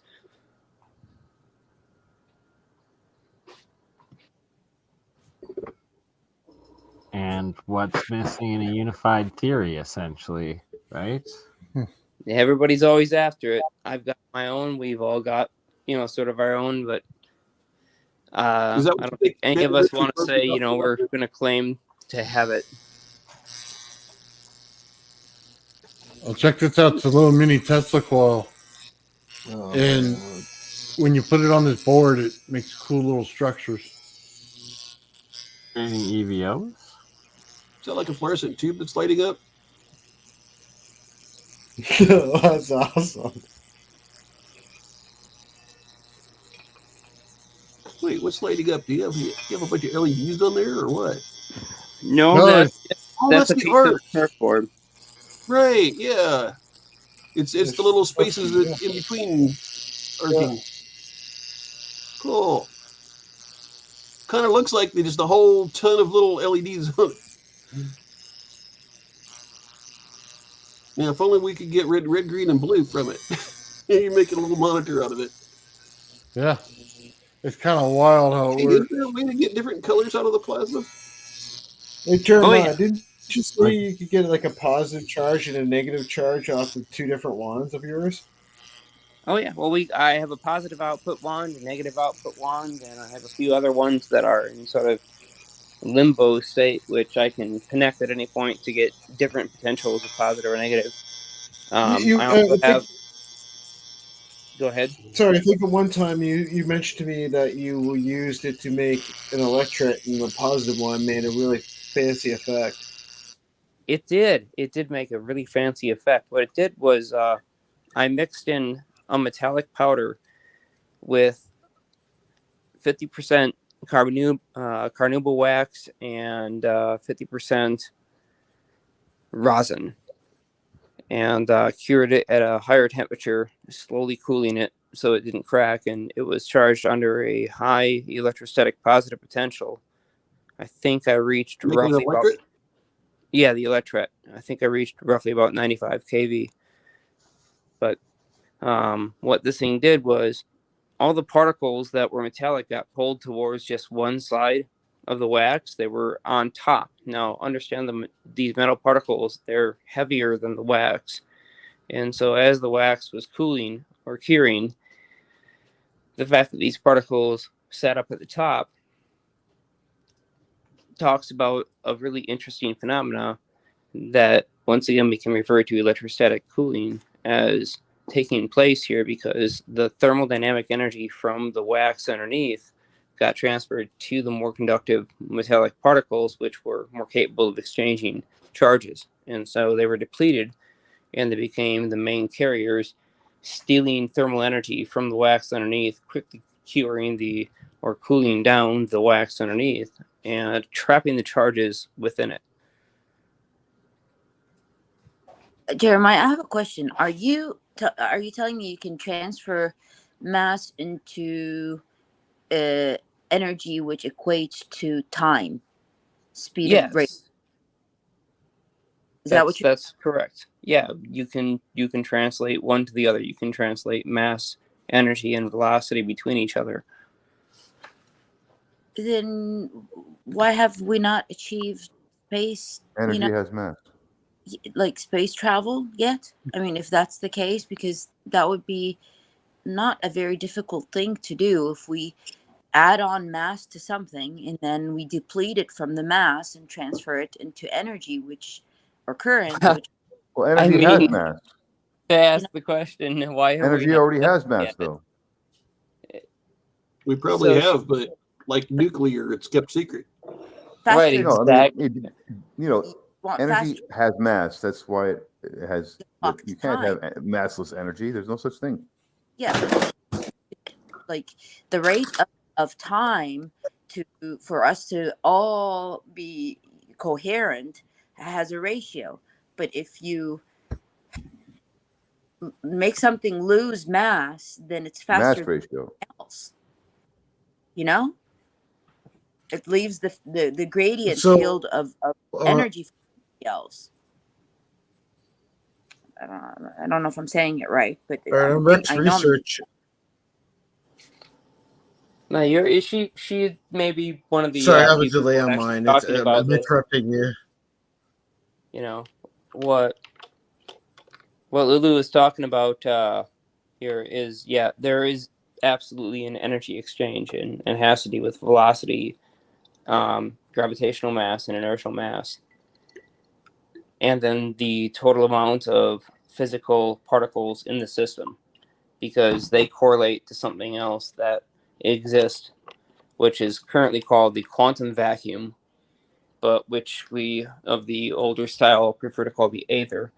And it gives a reference point in terms of acceleration or angular momentum in comparison to other stationary reference frames that don't have those same properties. Vinny Vincent's channel? That coral capsule right there, that motor. Device. Looks like he Yes, has an it is. updated rotor on the one that's rotating vertical. Yeah, it's Vinny Vincent's Roy's channel, and it's Ed Leeds Scallon flywheel, and then this video a couple weeks old where he's connecting a Bandini system into it, I believe. He's put a lot of work into it. So in a biological system, Nice job. if it could lose weight, it could go faster than what it's supposed to. If you lose, Well, weight is attached to matter, not necessarily mass. I mean, mass doesn't have to have weight. Okay, so I'll explain real quick to answer your question, Lulu. If it loses weight, but maintains mass, what will happen is it can rise up off the ground and seem very buoyant. But just like a balloon, it'll still have the same amount of mass as the physical structure. So if you try to shift it out of its position, it'll still feel heavy. What about the matter? Now, on the inverse side, let's say that it doesn't lose gravitational mass, but it loses inertial mass. Well, it now weighs the same amount that it originally started with, but if you give it a little poke and it's lost its inertial mass, it'll accelerate like a bat out of hell.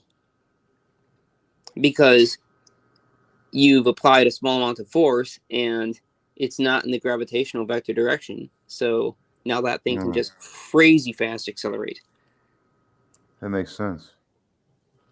But the truth is that you can exchange the two between each other with just about any matter. However, it's much easier to do with pure electrostatic systems, as what T.T. Brown discovered, using something called gravitational isotopes. And these are specific materials that are extracted from normal matter. And all matter, all the elements on the periodic table have some isotopic ratio, a tiny percentage, in some cases a very large percentage, of odd nucleon spins, meaning that there is a non-balanced number of protons versus neutrons in the nucleus. How does that even stay stable?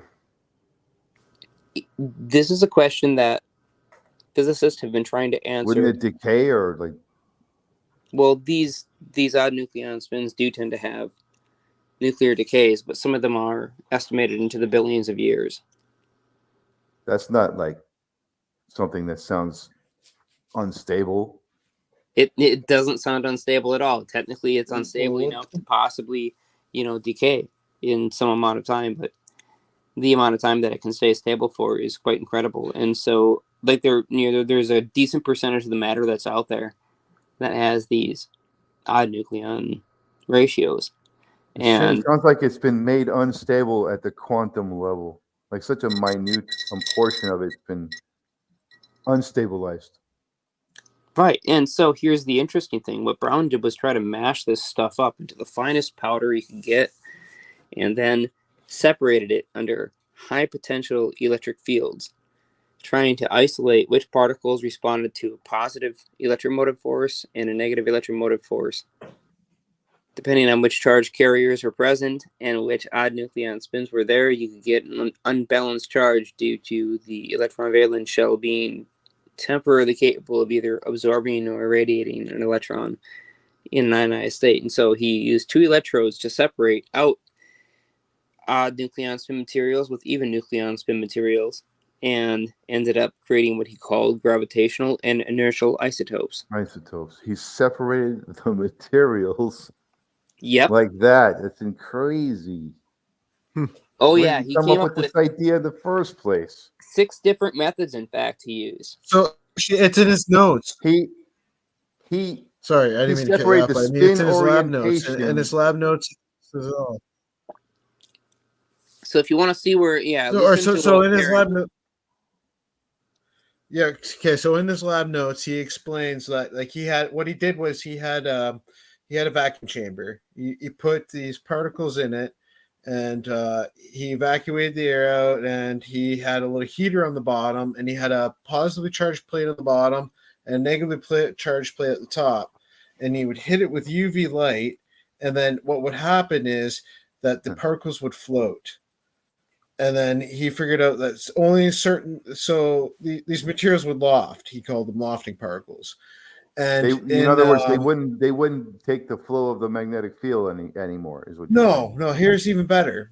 So what he did was, in order to get these type of materials, he would create a centrifuge, and he made a Canadian patent. He made an American patent, but it was classified. But the Canadian patent's not classified. See, this is how you find out your 6,000 classified patents. You just have to figure out which ones are classified in what countries and which ones aren't. So what you do is you get these gravitational isotope patent, and you look at it, and he shows you the centrifuge, and in the centrifuge, like it goes to the inertial isotopes will travel to one end, whereas the lofting particles will travel to the higher end. So like the centrifuge will push all the inertial isotopes to the bottom, and the gravitational isotopes would float to the top. And he also explained that it's proportionate too. So inertia and gravitation are both proportionate, so that if you gain one, you lose one, or if you lose one, you gain one. And they work that way. And if you go through his notes, you'll read it all yourself. So you could do this in 2 ways: one with the centrifuge, and the other one with the polarized plates. Well, actually, I sent Jeremy Reese this bismuth superconducting patent where you're supposed to zap these 2 electrodes together, and I believe it was a silicone oil. Yep, Jeremiah? That's correct. Yeah, and what I was hoping he would do, because I didn't know if he got to it yet, but I didn't actually get to mention it to him, so hopefully he catches this. But I was hoping that he would take that and put it and do the Thomas Townsend Brown thing, where he would separate the isotopes, because I believe doing it that way, you would get half and half, half inertial isotopes and half gravitational. I don't know, but I hope. That'd be cool. That thread is only going to hold for so long. I mean, after they stretch it out, they want to try to cool down the solution as quickly as possible.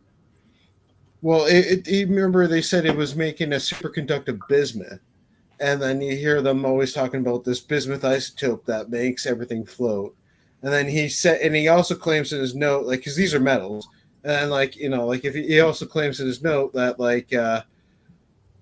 you can his notes that you can use tantalum as well.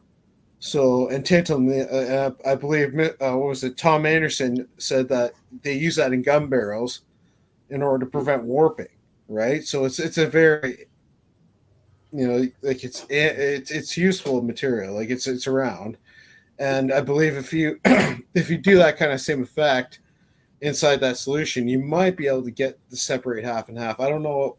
You might have to change the way what you're using in it. I'm not too sure. I haven't tried liquid separation yet, but what I have done is taken my tantalum large pellets and stuck them in a coffee grinder, ground them up into an extremely fine powder. And, Did you say Thomas Anderson? Oh, sorry. What's that? Thomas Brown. Oh, okay. Yeah, on the family website, you can get everything there. It's too bad that their other stuff is no longer like what they used to do. They used to have an image, but now the image is a pop-up, so it's really hard to show it off. Yeah. Yeah. Well, the PDFs and stuff are missing too in the other pages. Mm-hmm. Same for all the sites now. It's like a lot of censoring on the internet. Yeah. And that's the reason why they did it. Everything's gone.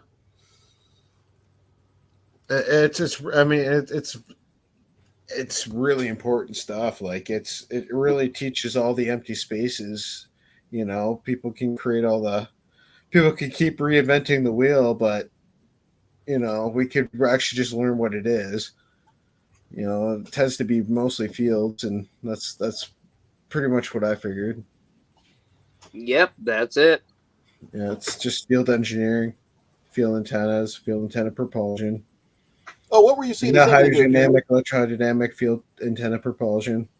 Well, it's a twofold thing, right? You've got your field dynamics, and then you've got your matter physics, and you link the two together, and matter responds to fields, and you can use matter to generate fields as well. So here you have this sort of twofold piece where you have a physical craft made of matter that you can sit inside or stand inside, and you've got the fields that surround it producing the propulsive and space-time warping metrics.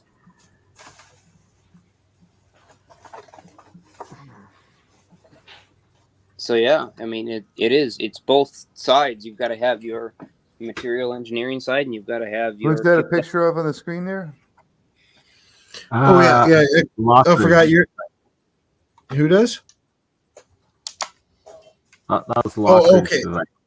Yeah. Okay. So Lockridge. Actually, go to electrostatic cooling on here. Hit I believe it's Alt M or Control M, and type in electrostatic cooling or Blumgren, because that's what Jeremiah was explaining, and all the patents are. Oh, a lot of the patents are on there, and in the explanation. Isn't that centrifuge device actually generating isotopes instead of separating them? Or you could do, the isotopes are on here too as well. So like if you can actually look at like what we're talking about. Hey, for the electrostatic cooling, is that like a small amount of cooling, or is it like a large amount of cooling? So what it is it's three different charges. So like it's like a negative, a positive, and a negative, a positive, and a positive, and then there's a negative and a negative and a positive, and you can have heating and cooling effects. Right.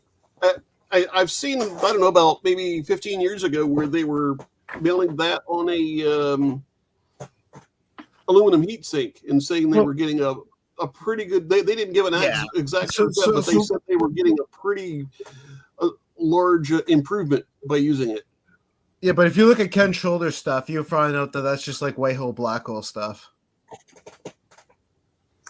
My computer is freezing. Sorry for the delay. TVOs, right? Man, I wish I had some stuff from like 15 years ago that it's disappeared back when I was saving with the favorites instead of saving the entire web page. Well, so much stuff has disappeared or you can't find it anymore. Yeah. I was trying to find this one website that had like how to build your own laser galvo at home. The guy was, I don't remember the guy's name, but the guy was clearly like, college level, in his technical skills. And he was talking about making the laser galvo, the full circuitry. He had electrothermal experiments on there. What do you call it? The railgun experiments, and can't find it anywhere. And I tried to ask AI to help me, and it just said, no, that's too dangerous. So that time travel said, well, can you help me with fixing my car? And I said, and it said, sure. I said, well, driving around a 2,000-pound vehicle is a lot more dangerous than a 5 milliwatt laser. It's like, oh, yeah, but it still wouldn't give me the result. Oh, yeah. Well, I'm sorry, but I've got a dash. So y'all take it Yeah, easy. it's getting a bit long late. Good Jeremiah, time I to have cut one her last. off as What happened? isn't. What happened Hey, with nice having you on here. Seeing you again. core? Did it fall? Sorry, Lulu, go Yeah. ahead. You had a question for me, and What go happened go ahead. with towel core? Did it fall? That's the second time I missed the first half of what you asked. I said, Yeah, remember Yeah, I that did too. towel core that we talked about? That if you're going to place it into a place where it has no air draft and to see if it's going to fall. Did it fall? Hollow core? Is that what you're asking? No, the paper towel core, the core that cardboard thing. I genuinely am not familiar with what we're Remember, talking about here. talked, and we were supposed to be channeling energy. See if you're going to place it in a place where it has no draft. Oh, I know what you're talking about. Yes. Did it fall? It did not. Are you sure? Have you checked on it? Yeah. All right. It was actually cleaned up because of inspection that had to take place. So okay. it had to be disrupted, but that was many weeks after the initial experiment. Okay. Wanted to know. I didn't hear any. No, we never did get back to it. I kind of dropped off the internet for a while there. All right. Thank you. So sorry about that. That's okay. But, no, that's okay. It's an experiment that will run, I think, again, but I may want audience involvement on the next one, and so during a time of prolific viewer observation, we can try to do this telepathic like experiment. Yeah, and you gotta tell me a little bit before because I have to prep myself for it. Right? Yeah. Yeah. Yeah. We can mention it in the beginning of the show. Definitely. Like, get yourselves ready. Yeah. Because 30 minutes in, we'll run this experiment and see if we can knock this tube over that's inside of a closed container. Yes. Wonder if it would help focusing on the same, both of you focusing on the same thing to start out with. That maybe that might help you sync up. It's only a guess, but it would make sense. Well, the idea is trying to send thoughts through the magnetic field, the Earth's magnetic field, and to reach it up to that area and maybe knock it out. Take it over. Yeah, but it's using magnetic fields. I wonder if all this cell phone and other RF out there is making it more difficult for that to happen now. For any telepathy, because it's a mess with all the RF now. Biophotons are a little bit stronger though than that. Yeah. Really? Oh, at least that's. So if you're around a router or something like that, it doesn't. No. Cell phone doesn't matter. You don't need devices. No devices involved. Just the power of thought. No, I thought they would interfere with it. Power of thought. No. Oh, okay. Well, I mean, he's technically right. There is some decrease in the efficacy of the physical amplitude for biophotonic radiation, and that does present a small amount of issue for us because it might decrease the likelihood that we're going to get a physical force being generated. And so obviously on camera during a live, whether the tube tips or not, if it even moves a little bit, the camera being still and the closed container with the tube inside of it being still, it should be pretty obvious what's going on. So yeah. All right. Well, I think the whole feedback loop thing, we could play some background music. Honestly, I know it sounds like a quirky thing to suggest, but we could play some background music to try and synchronize. It can. All right, so don't forget that the photonic observer, like a camera, will actually interfere with wave duality, particle wave duality. Well, the idea is that you generate a feedback loop, and you're actually creating a system in which the observer is watching the effect of their intention upon the test sample. I get that, but I mean, like, if you do put a photonic observer in front of it and there's some sort of electron reaction with it, it will act more like a wave than a electron, a particle, because the Well, the photonic great part about this observer experiment acts is on. we could do it in several different ways. I mean, we could use a laser, we could use an electron beam. That would, yeah, but that is not. That's an outside force that would do that. Yeah, no, I was thinking in a different way. But What I'm saying is, like, what do you think? you might be able to have the reaction happen in front of you guys, but if you put like a photonic observer in front of it, it might not happen. That's what I was trying to say. Sorry, you collapse the function. Yeah, because like it's like when two waves collide to each other, and then all of a sudden, instead of it acting as a wave, it now acts as a particle. Oh, I understand.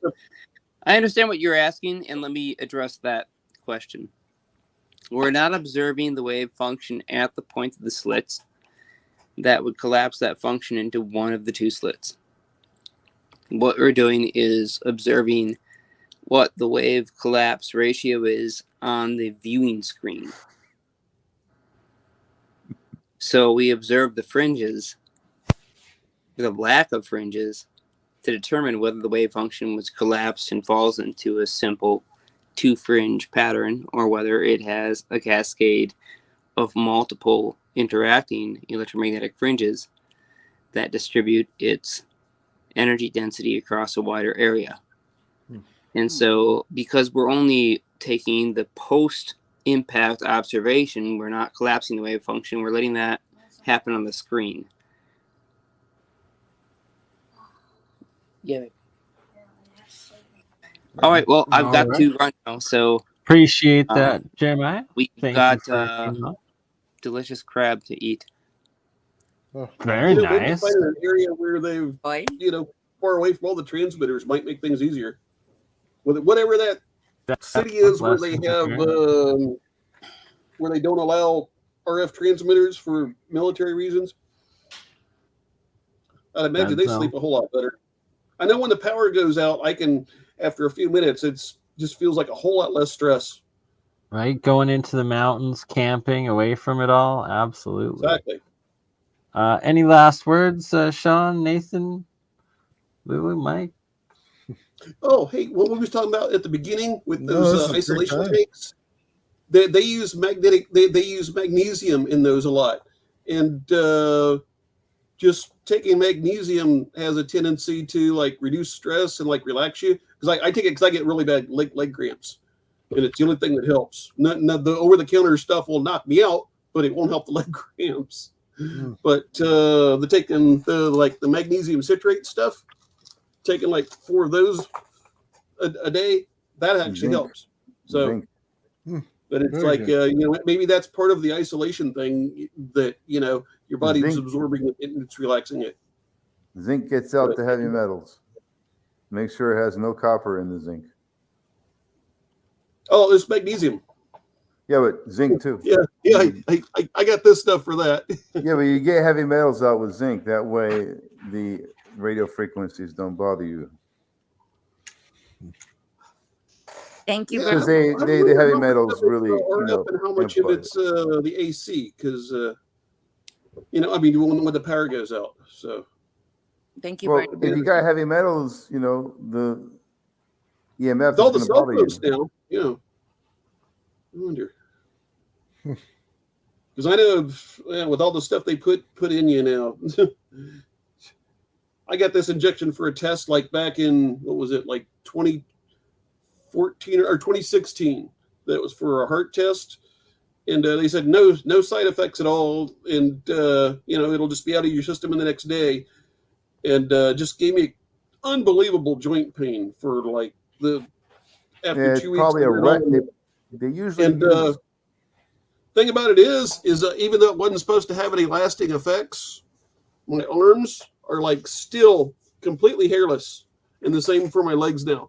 It like it's like really messed up my system. They use that was 2016. retinol as chemotherapy. You know that, right?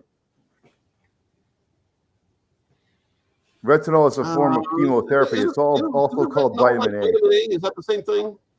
I just throw that out there. Retinol is a form of chemotherapy. It's also called vitamin A. Oh, okay. No, this was actually. So what they technetium. do is they injected use with. a form of chemotherapy to shut down your detox, so you stop having cancer or disease or whatever or pain. Yeah, Your liver's detoxing. When your liver detoxes, you're going to be sick. Right. Unless you know how to get the toxins out better, you're going to get they sicker. put, but Your liver's not going to stop detoxing if you're not toxing it. So if you're doing the right thing, in other words, cleaning up your act, all of a sudden you're going to start detoxing. And it's not going to stop until you start taking something toxic. you think stuff would wear off after at least what like the a couple of chemotherapy years. they use to shut down cancer, which is retinol, otherwise known as vitamin A. So when people drink milk, they get rid of their stomach pains because their stomach pains came from a bile dump, which was toxic bile. Your body is detoxing through the bile. Is it not because of fascinating and it's the normal way to detox. The body always does it that way, through the bile. Hey, Bernie, bile is held in the liver. You're flashing. All right. But yeah, we gotta cut her off here, and we will aid do this that again. system. It dumps at 3 a.m. You got to aid it with things like activated Mike, charcoal. we can't give health advice while live on YouTube. It's nutrition advice. I'm gonna have to end it. This is just We can talk all we want after it's done. Still, we're talking about our pet. We'll end it on that note and do this again very soon. Thank you, Bernie. Appreciate it. God Thank bless. you, guys. Sorry, my Thank you. computer thank keeps you, Mr. freezing. Love Night. you all.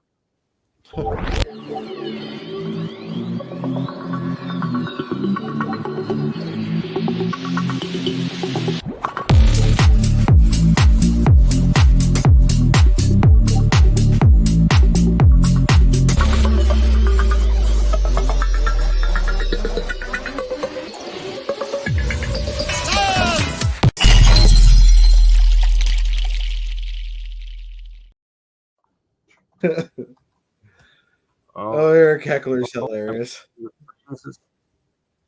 Oh, if I get